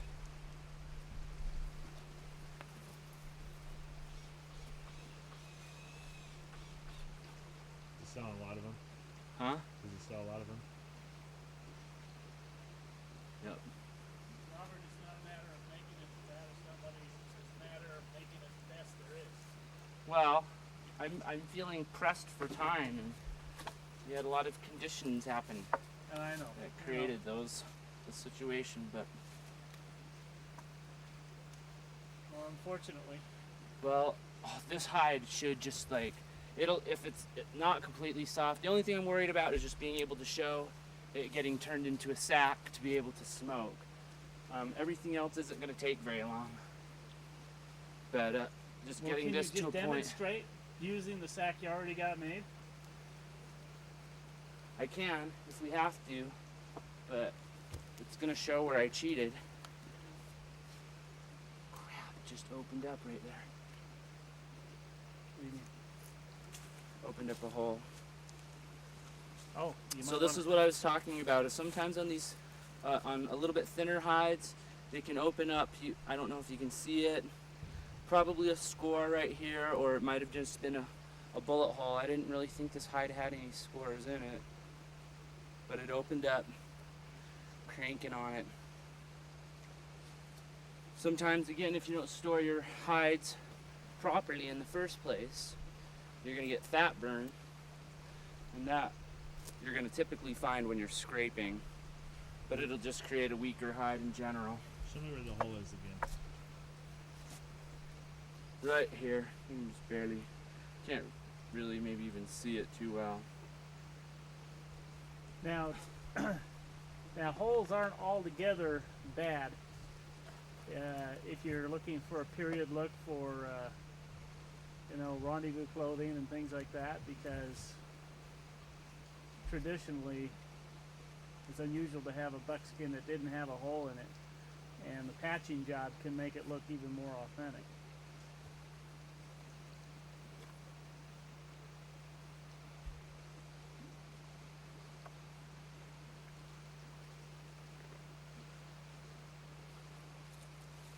So here's that hole. Here's where that hole opened up at. And it's I can't see right now where it came from, what the cause of it was at this point. But that's going to get sewn up anyway. Or this might have been it. One of those two.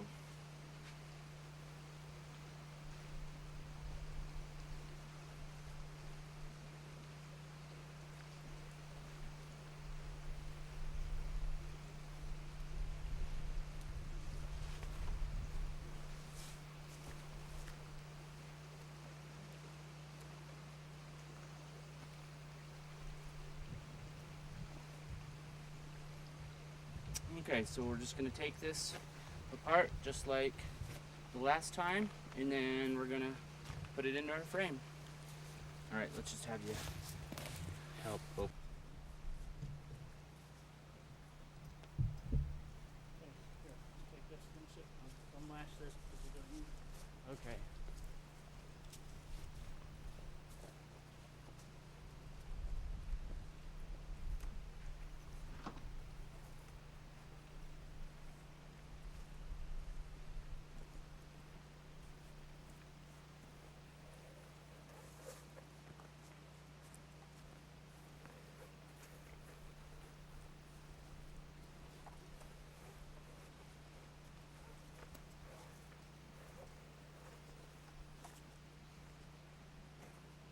Let's just maybe go out here right on this grass, and I'll just stitch these holes up real fast.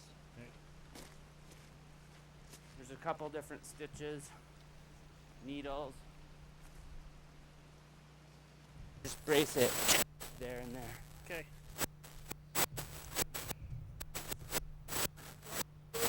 You get to be key too. Okay, anytime. Okay, so we're sewing up the holes here now. Basically, the point of sewing holes is just to provide more of a uniform surface to work with. It'll help with the smoking. It's not absolutely necessary to sew holes. In fact, some people like holes in their hides for whatever reason. And there's a couple of different stitches that you can use to sew holes. One is called the baseball stitch, and that's the stitch I'm using right now. And if you think about a baseball and how the stitching looks on it, that's all I'm doing. I'm going in the hair side of the hide. This is flesh side up. And just going back and forth.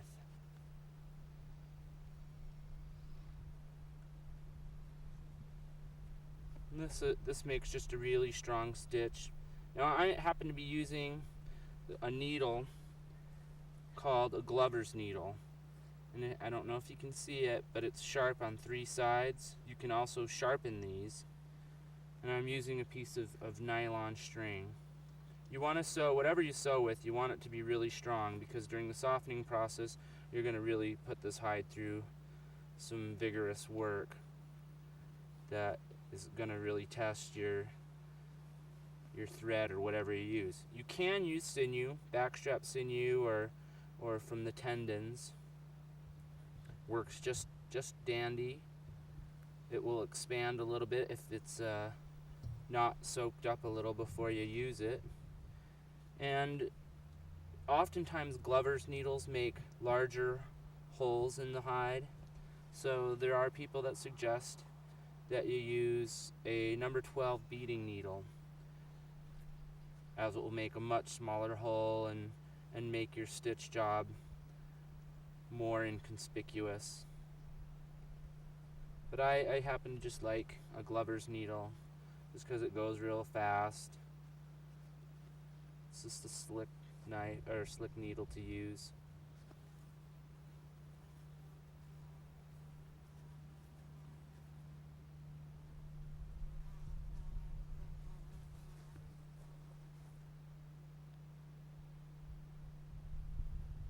And again, the brain tanning being the organic process it is, I may switch to a Glover or a beading needle next week, who knows.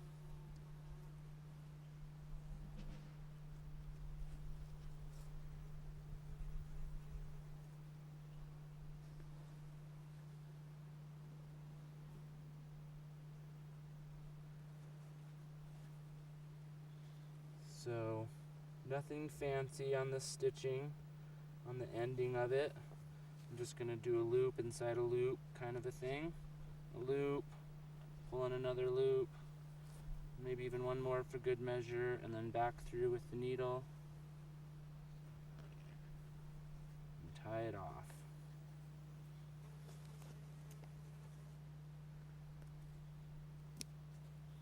I'm going to show you how I started this. When you do a hole, run your stitching perpendicular, or not perpendicular, running the same way that the hide is running, the lengthways of the hide.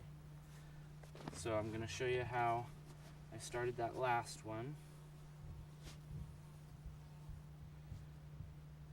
This is going the same way that the hide runs, the long ways.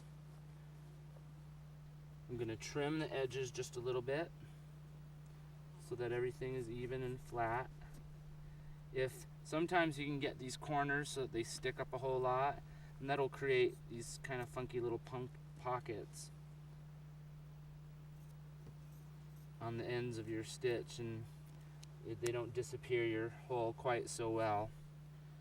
I'm going to do a figure 8 on the bottom. It's just, you can also just do the old around the finger and roll it off the finger, and they both stay just as fine. But I'm going to do the figure 8 on here, and this is for sure how you want to start sinew, because if you don't do a figure 8 on sinew, it will guaranteed to come out. Okay, and this time I'm just going to do a whip stitch.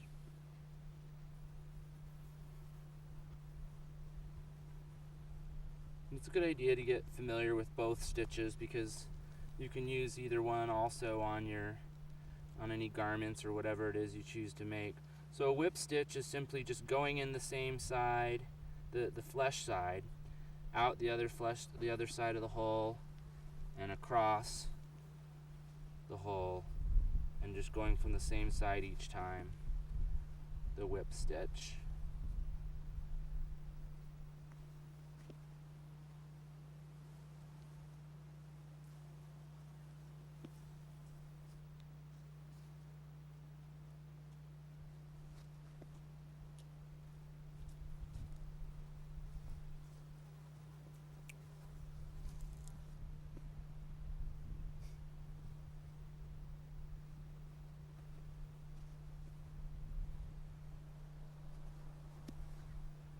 This hide is really wrung out well. It's getting dry as we're sitting here.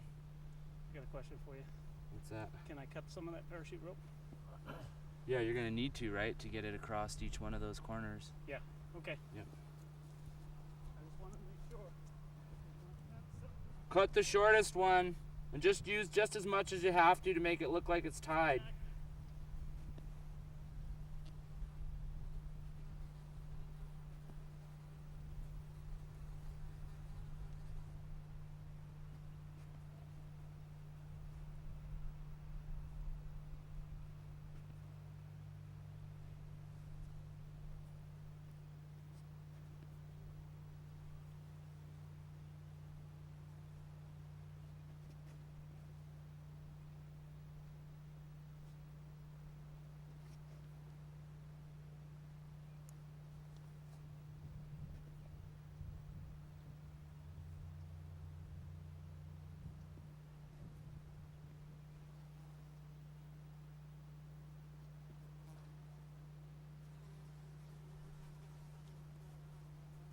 The closer you do a whip stitch into the stitch next to it, the better it hides the hole.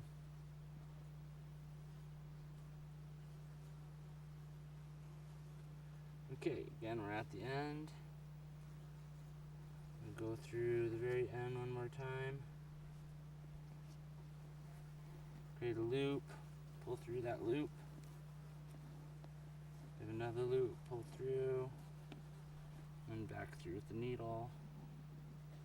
And it's done.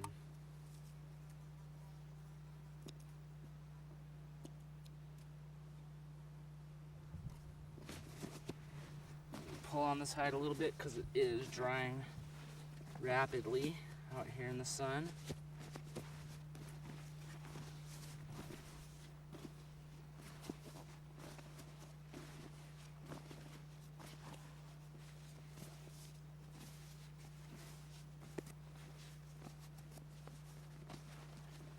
And I'm going to bundle it up a little bit so it'll stop the loss of moisture, because you want to make sure when you're doing your softening process that you keep the hide moving at all times until it's completely soft.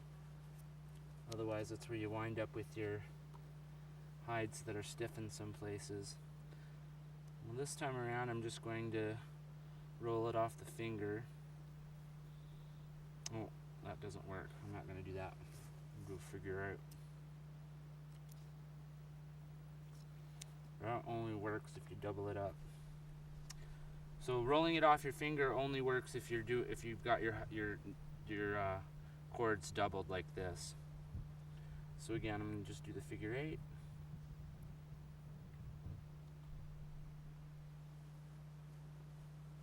There's a nice little figure 8.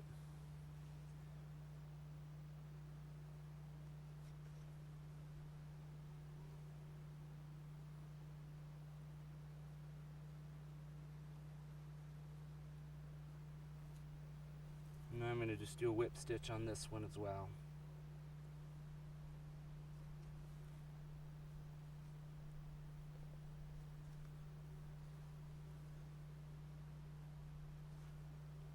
We're going to leave some of the, we're just sewing up the holes. I'm just sewing up the holes that are in the main body of the hide. I'm not going to really worry about the holes on the outside of the skin as much.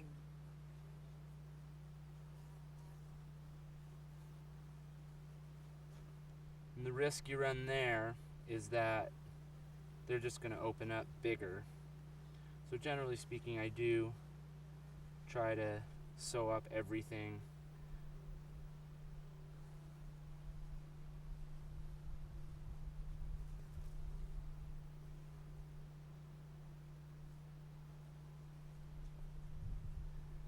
The 3 sides of the glover's needle essentially cuts into the skin. It cuts the skin open just a little bit. Oh, there goes my nylon.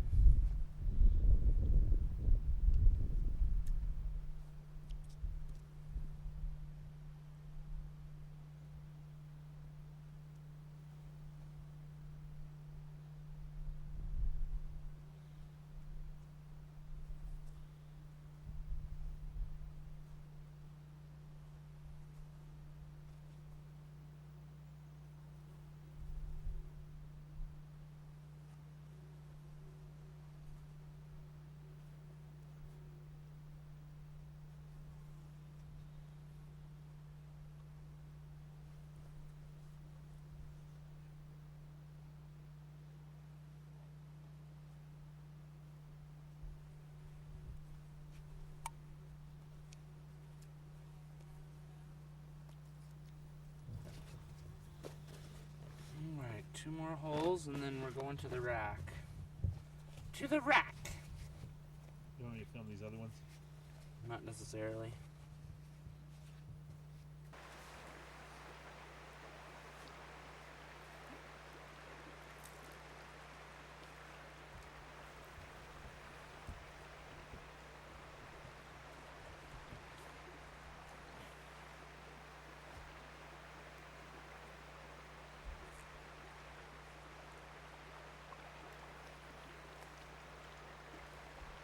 Okay.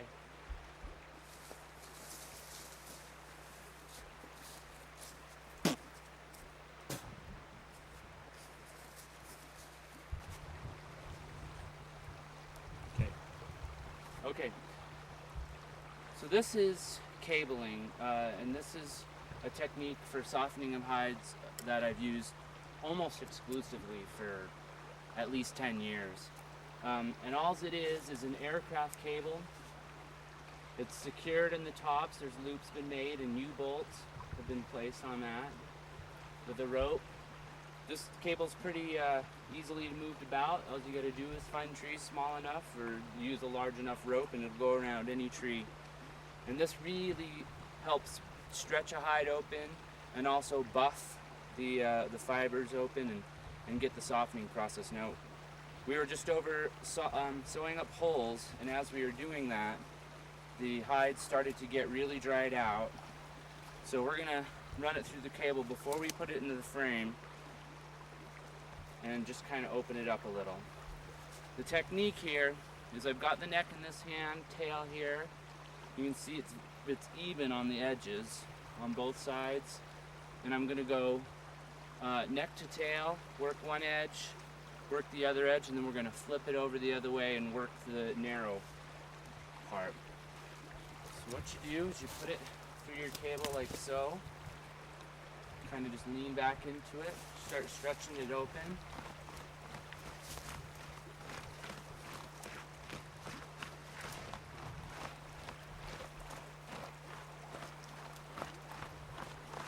Now it doesn't go real smooth at this point because the hide still has quite a lot of moisture in it. So where I had it hold of it before, I've gone one hand length down, and I'm going to do the same thing up on the neck. One hand length down, and kind of flip it over a little bit.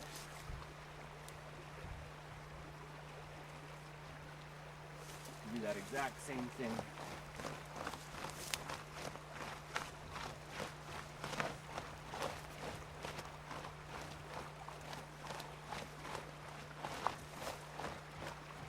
Again, one hand length down, one hand length down.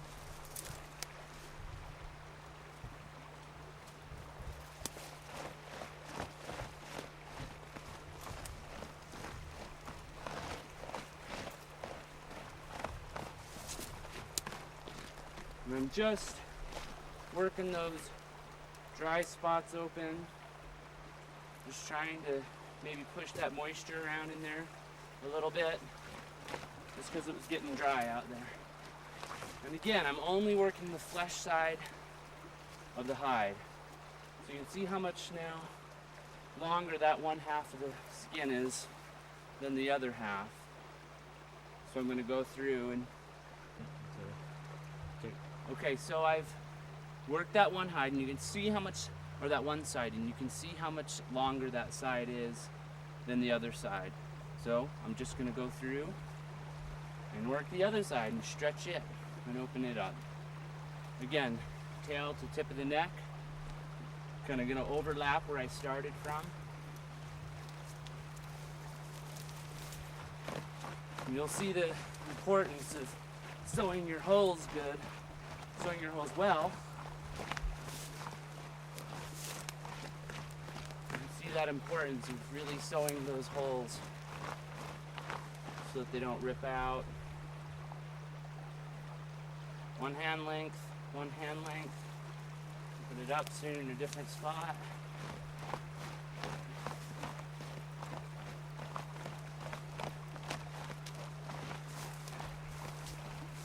So you can imagine doing this with a moose, but people do it. you just take, with a bigger hide, what you would end up doing is just taking handfuls of it at a time rather than trying to work the whole length of the skin.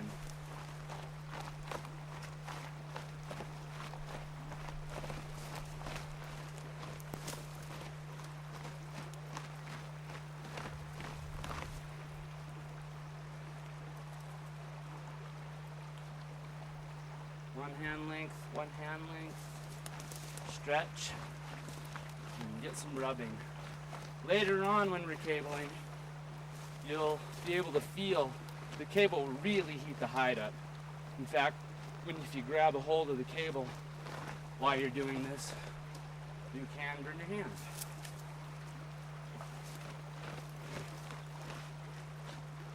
Okay, obviously this is way out of whack here. So we're gonna do it the other way. And watch how much this is gonna stretch.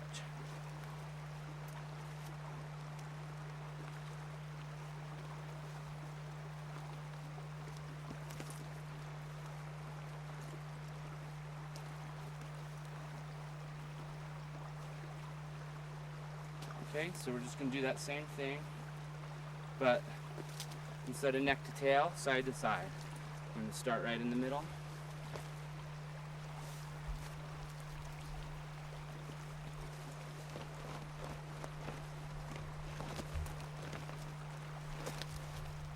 One hand length, one hand length.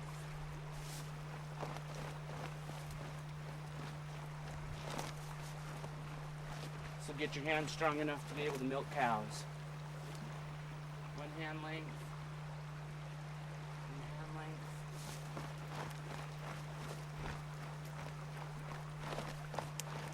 Really want to develop a system and work the hide evenly through all the stages, so that you're not missing any piece, because that's going to be the piece that's going to give you trouble. Now some people suggest, after doing this hide crossways, neck to tail, side to side, to do it at a 90 degrees. You can do that if you like. I don't. Because this seems to do the job well enough for me.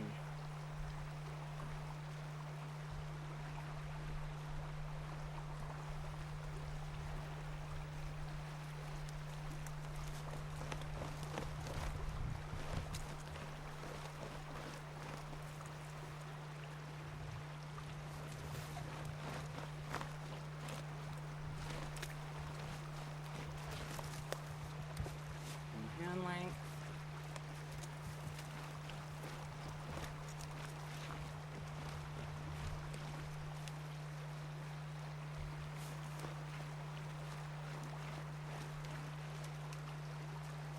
Hand lengths get a lot shorter in between as you get up to the neck.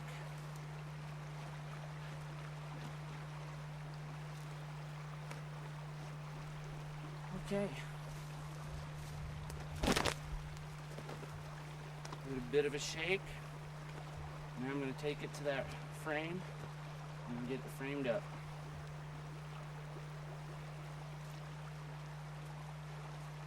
Off to the rack.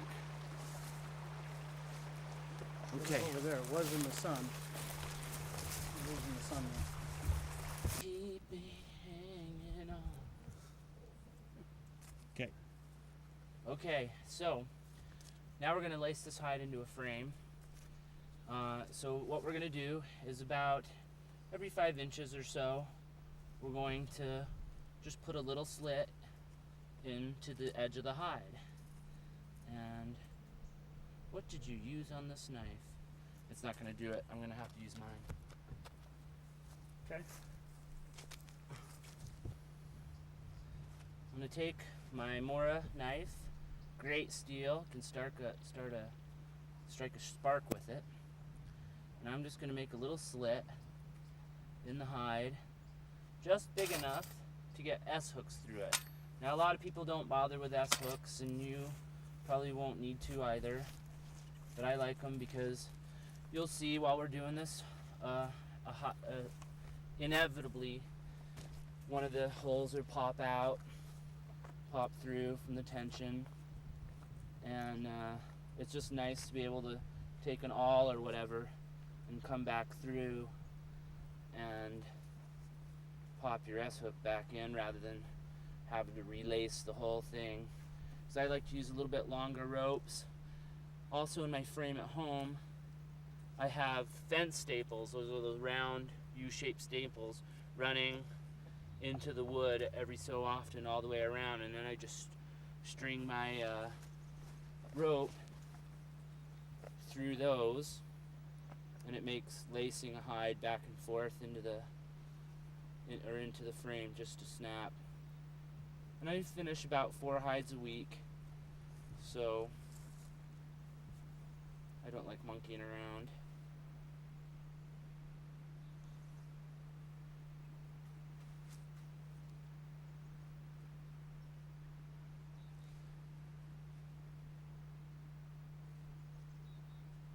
The closer you get these holes together, the less likely you're going to have a tear on an edge.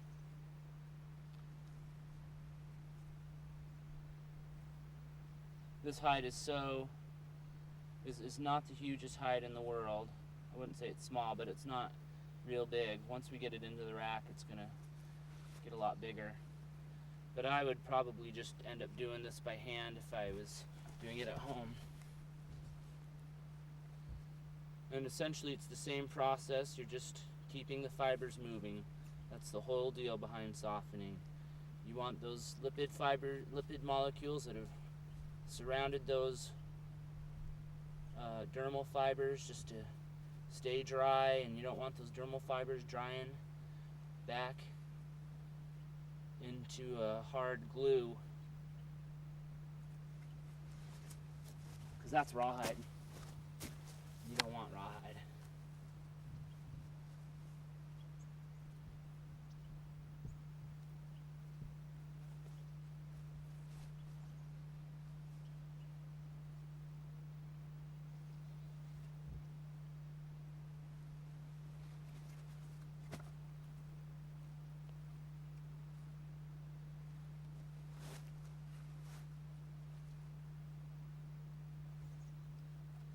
You want to give the folks back home a little advice about using your wife's favorite bed sheet before you do?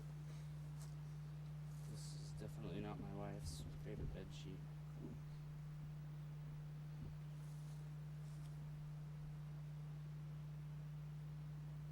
So I've just put a sheet underneath this just to keep the hide clean. It's just an old sheet.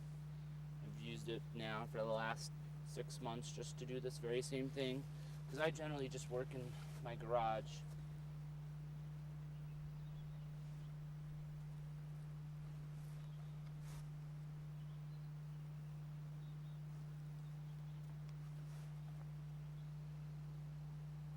I live on a farm.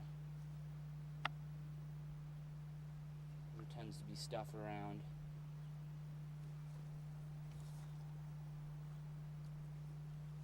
Now, given if you had hides year-round, when's your favorite season to work hides? Summertime. Make that as a statement. Say my favorite time to work hides. My favorite time of the year to work deer skins is during the summer, just because it's more of a controlled environment. Unless you're working indoors and you can control that environment, it just makes it so that your technique can remain fairly consistent. But that's why it's kind of a good idea also to know different techniques to use so that you can adjust to environmental conditions. Like, for instance, the freeze method that I was talking about. That's something you can't do in the summer, and it does help. It does make your work a little easier. But you definitely can soften faster in the summer. Unless you've got, a wood stove sitting right next to you, or a propane blower, or some other way. I end up softening a lot of my hides just inside my living room with the fireplace. I bring in the rack and everything, and all the kids are gone off to school, and I'll just go crazy. Anything you want me to do while you do this? Well, I can stop blabbing and we can just go ahead and start just putting in the S hooks. Okay. Around. Gonna pause there then. Yeah. Yeah, you don't want me in this thing. So you're gonna have to restitch it. Well, I think what I'm going to end up doing is just demonstrating enough on this and then trimming an edge and showing the gluing and showing a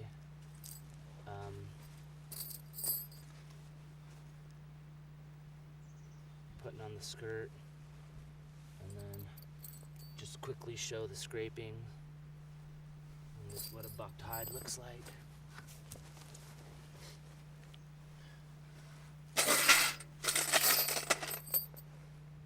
These things are spendy. These are this hooks? Yeah. Really? They're like $1.50 or $4. You need to go into the bulk stuff. Well, Hot Springs doesn't have a Lowe's Home or Depot. Home Depot or whatever. I think I.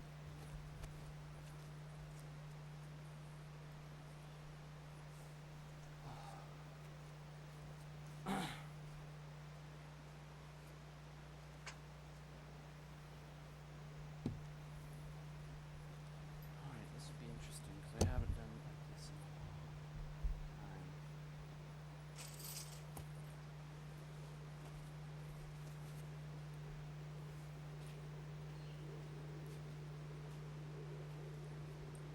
Is that how you wanted it? Okay. We'll just kind of. Okay.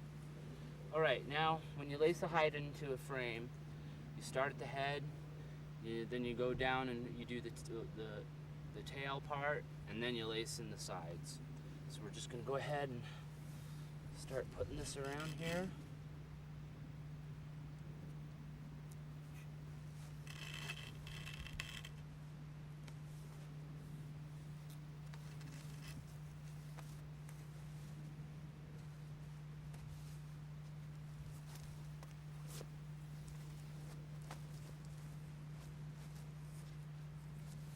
And see how slick those S hooks make the job much easier. You can imagine trying to string this rope through holes, but that's probably what you're going to be doing at home. Unless you're able to find these in bulk, they're kind of expensive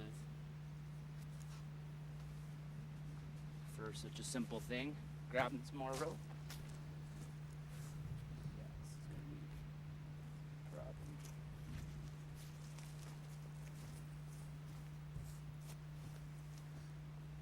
Thought I had one more somewhere. One more long one.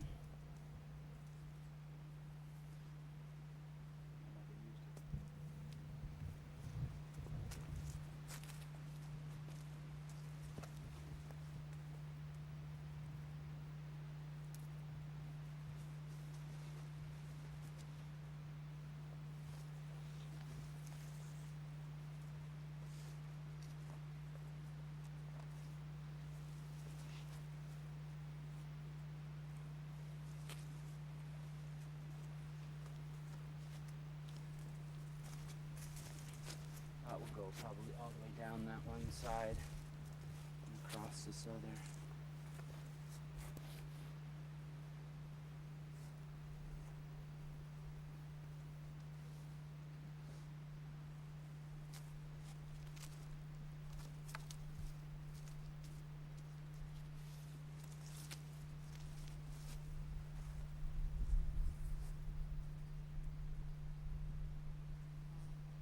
I've seen some folks use bungee cord on this.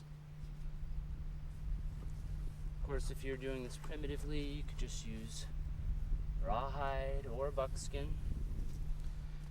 And I'm just gonna end this right here. I'm gonna tie it off a little bit, because we're gonna go do the bottom now.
Oops, I'm backwards.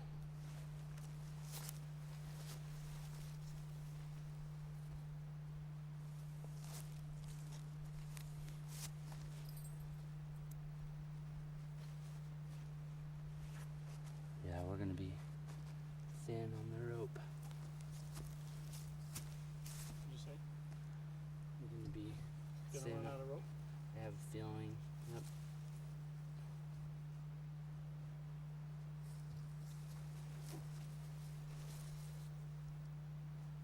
Got the laces on your cradle bar. The one other option would be to cut down this frame, but we've got Boot laces. time is not on our side.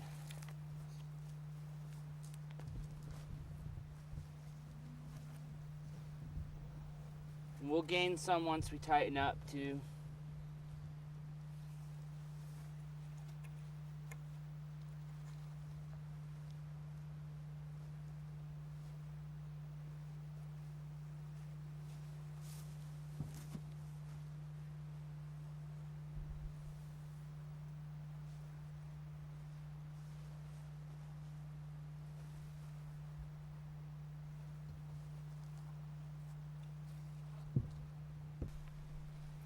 This edge, this bottom part down.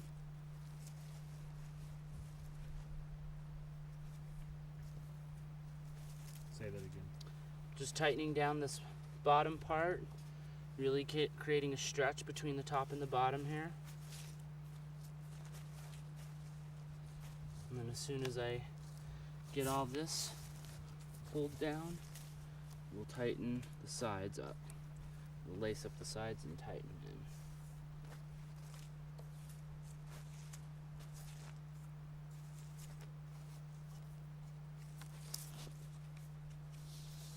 Let's solve a bunch of what you finished.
Now on these S hooks, I've actually used a pair of vice grips at one point and closed off the ends a little bit, and that helps hold the rope in when it starts getting looser.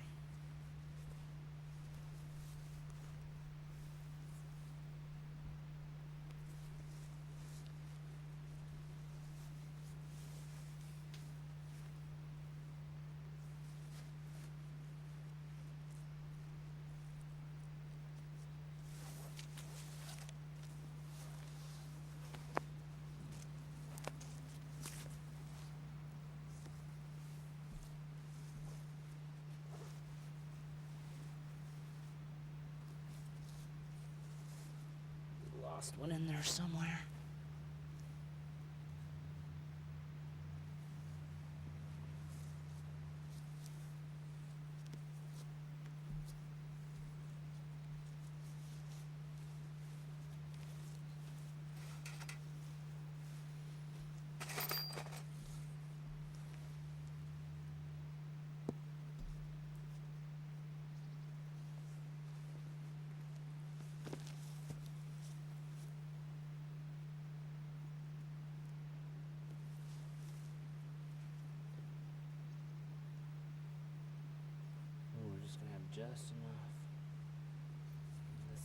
least.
Show them what to do.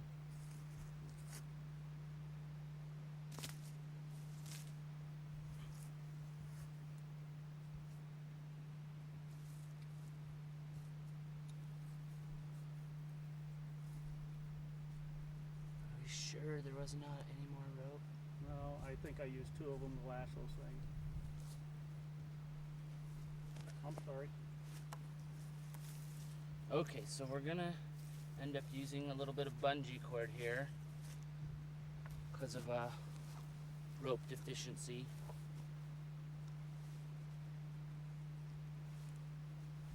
Which I've never done. It'll be interesting. And we're not gonna have enough.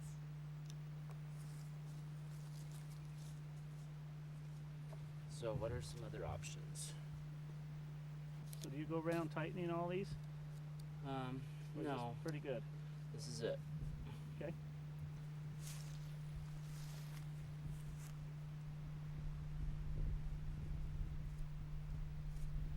So I got some Okay. serious connection with the reservations down here. So, you and Jack Abramoff. So let's take this over in between those 2 trees. Okay. And then when you're ready. Okay. Okay, so we've got this hide laced into this frame. And since this hide's kind of already pretty getting dry already, I'm gonna take this piece of pumice and I'm just gonna kind of work over the surface of this hide, expand it a little bit, kind of get some of this membrane that's still left on here off just a little bit. And all I'm gonna do is just rub like crazy.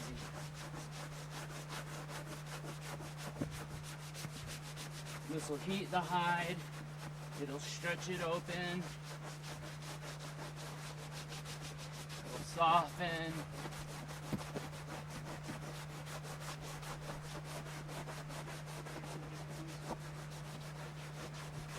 This piece of pumice, I'm not sure where I got this. I don't remember, I've had it quite a long time. But there's places online that you can acquire pumice at. I don't see why those, although I've never used one, I don't see why those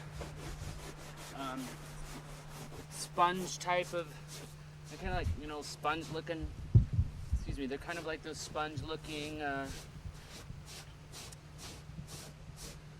sanding blocks. I don't see why those wouldn't work.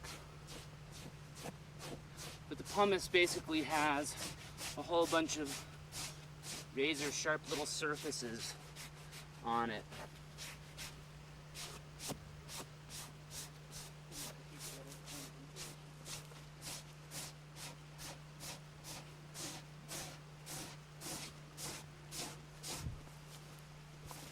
You can see how much the hide is already loosened up. Up here on the neck.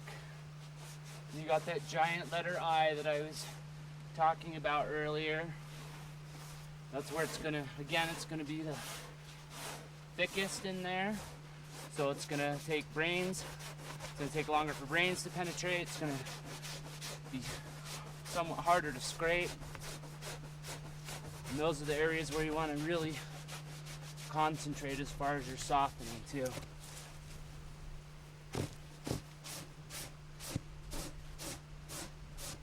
And you can see how much stuff is coming off of here just with a little bit of this pumice action.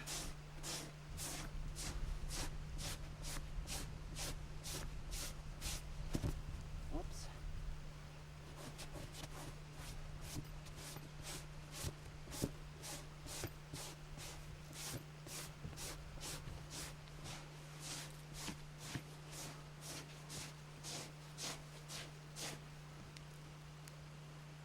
You see one of my holes is opening up.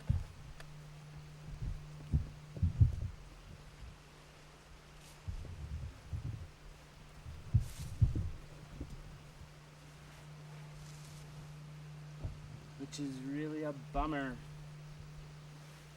It can be sewed in the frame.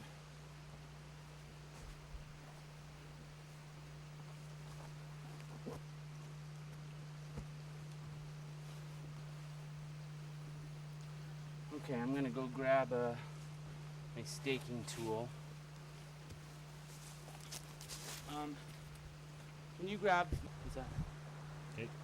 So this is my staking tool. All it is a piece of hickory where I've kind of turned the edge, the one end of the handle, into a bit of a wedge. And I really haven't done anything with this end. I like to keep. I like this end to push against, and that's all basically I'm going to be doing with this tool. Is just pushing into the hide, loosening it up, keeping those fibers moving.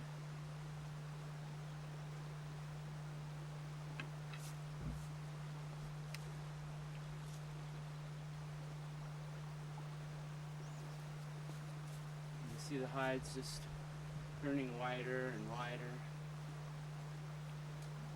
as it dries out.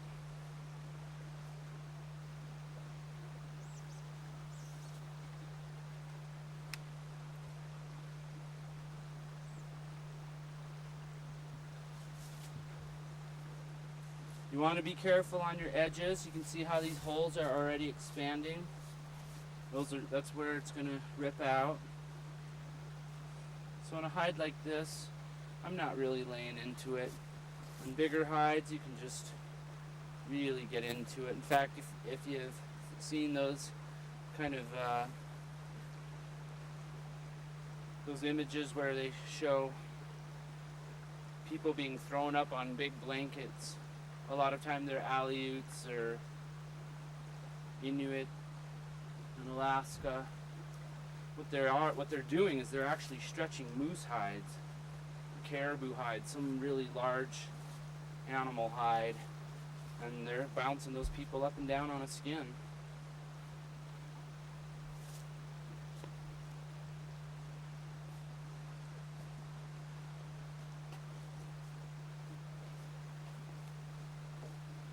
So you want to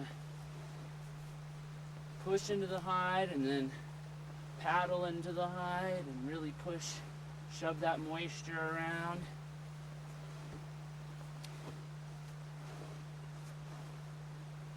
And we're going to be doing this to both sides of this skin.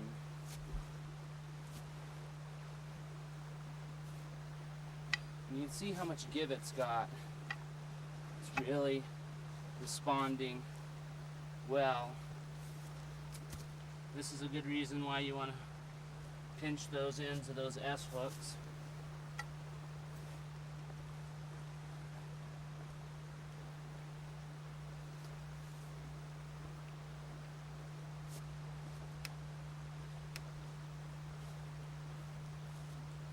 Now, if you were going to be doing this by hand, how would you do it?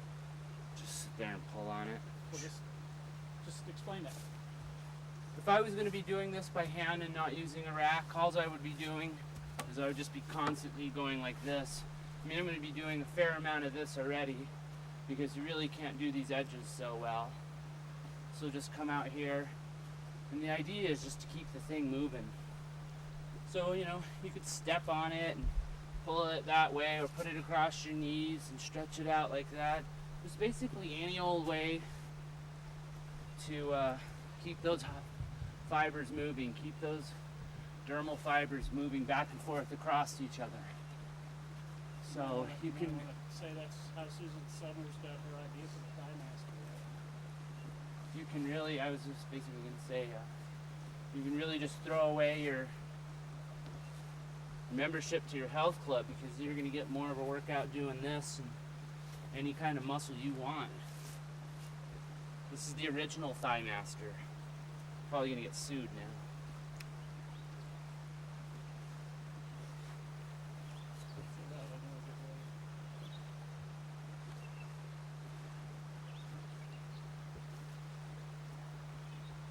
Okay, where's that sewing kit? Is there a needle on there? No, the needle's on the other end. Did you want a Okay. knot tied in there, or No. it's doubled, or I'm not? just gonna. Okay. Didn't know how long you wanted it.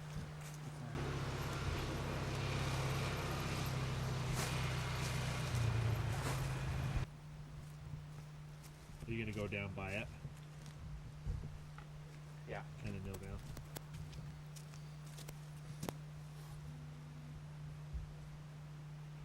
Okay. Ready? Yep. Okay. I'm going to talk now about collecting hides. Some of the best ways to collect hides is, well, obviously for yourself to harvest your deer. Another way is to ask friends and family. And secondary to that is to get them from meat processors. And we showed how to skin them, and basically you want to convey that message to your friends and family as well. And again, that's to pull the hide off as much as possible. This is a hide that was collected last year. Well, it's almost a year old. And there's several different ways of storing skins. Before I talk about storage, the best way to work a hide is always, as soon as you get it, work it from start to finish. If you can't do that, the next best thing is to, as soon as you get it flat or off the deer, is to freeze it. And then that way you can go ahead and work it just as if it was a fresh hide. Secondary to that is what's called wet salting. And this hide is an example of a wet salted hide. And what I did is, after I got it off the deer, I laid it out flat and I sprinkled fine mixing salt on this skin. Fine mixing salt is you can get it by 50-pound sacks, are $5 to $7. You can get them at any ag supply place. And you put about 1/4 of an inch of salt on that and let that really drain off well. I'll sit there and rub it into the hide to make sure it penetrates, or not really penetrates, but just covers the whole area of the hide. And that inhibits the bacterial process, thus rotting. And you can stack hide upon hide upon hide like that. Besides salting it, the next best thing to do is to flesh it and dry it. Secondary to the fleshing and drying it part would be to flesh and scrape the hair side and then dry it. There's a process to also make the softening and brain penetration process easier, is to age those fleshed dried hides. And that also does the same thing as what the bucking does.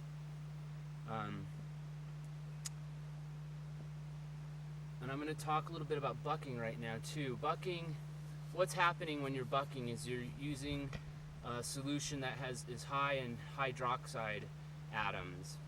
And those hydroxide atoms go into to the dermal fibers of the skin, and they attach to the hydrogen bonds that hold the mucus part of the skin. And the mucus is, in all skin, we have a ground substance, polymucosaccharides, that are within the skin that prevent unwanted substances from going into your skin. That keeps it healthy, keeps unwanted bacteria from getting into your skin, but that also inhibits the lipids from attaching to the dermal fibers. And so those hydroxide molecules go in and attach to the hydrogen molecules and produce water, essentially. So it's a pretty clean substance. It's not going to really contaminate anything. It can be caustic if used too much. The proportions that you use of a hydroxide substance, which would be wood ash, lye, sodium, oh goodness.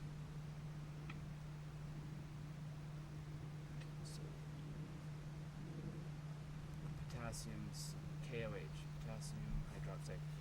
Sodium hydroxide, which is lye, which is really hard to get anymore because people are using it for methamphetamine manufacturing, or potassium hydroxide. You can get those from tanneries. You can order them from Matt Richards and his website, braintan.com. And that's where I get mine from. I use potassium hydroxide. I find that the KOH, potassium hydroxide, is a less slippery hydroxide to use on the skins.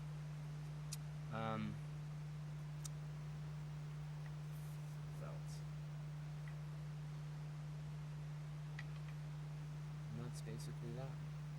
So those are basically the ways of collecting hides, storing hides. Keep your hides away from any kind of critter that can get into it. Dogs are your worst enemy in this case. Mice can get into your skins. Just really do a good job of keeping them away from critters in general. When you get a salted hide like this, you want to rinse it out completely. Rinse the salt off of it. Don't rinse the salt off anywhere near living objects, living plant materials, because it will kill them. You don't want to do this on your lawn. You really want to do this in kind of a gravelly area. You definitely don't want to just throw it right into a creek. From here, you'll take this hide and you'll soak it up after you've rinsed the salt off, and I'm going to show you one of those skins right now. A skin that's been wet salted and been rinsed off, and then we're going to go ahead and flesh that skin.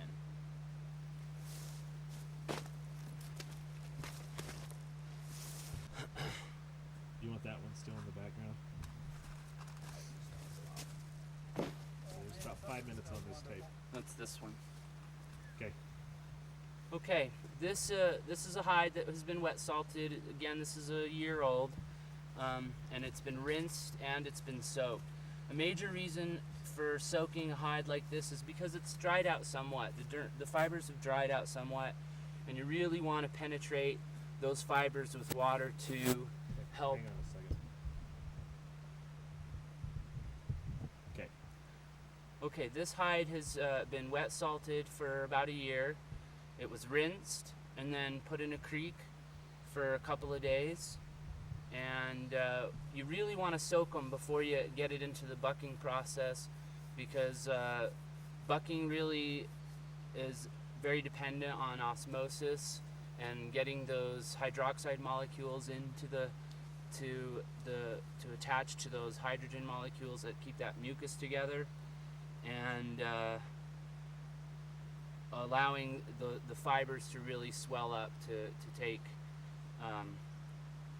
the hydroxide molecules.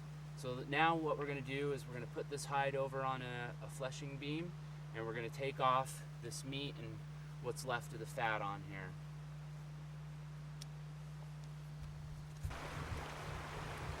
Okay, this is a fleshing beam. This is one I've used for probably about 8 years now.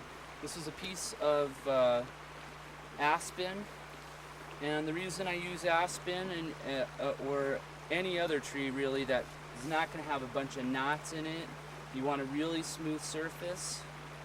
You don't want to use something pitchy because that's going to get on your skin and create problems for you. Another thing that some people will use is a piece of heavy-duty PVC. And what's happened on this beam is, and this is called an upright beam. Some people use what's called a waist beam, and the action on that is they'll put it over another log or something, and they'll trap the hide in between them, like in between themselves and the beam, and they'll have this beam being held, and you'll push as you scrape. I like to do it this way because I think it's just a little bit easier on your back. It's generally what I've just done too.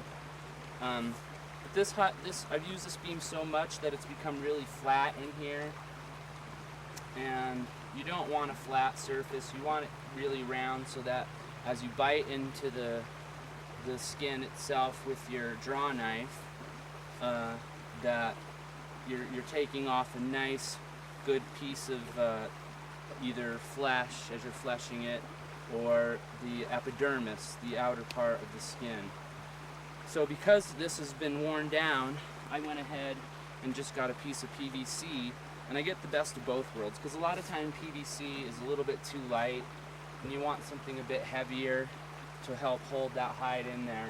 You can see I've put something around this tree to keep the hide clean as I'm working it. So on this, basically I have a whole bunch of this lying around, so I've just chopped it up a little, and I just slide it over my beam like that, and then I got a really nice smooth surface to work on. And if I nick this up, I can just get another piece in here, and it's just slick and nice and does the job really well. So I'm going to grab that wet salted hide and show you how to flesh it.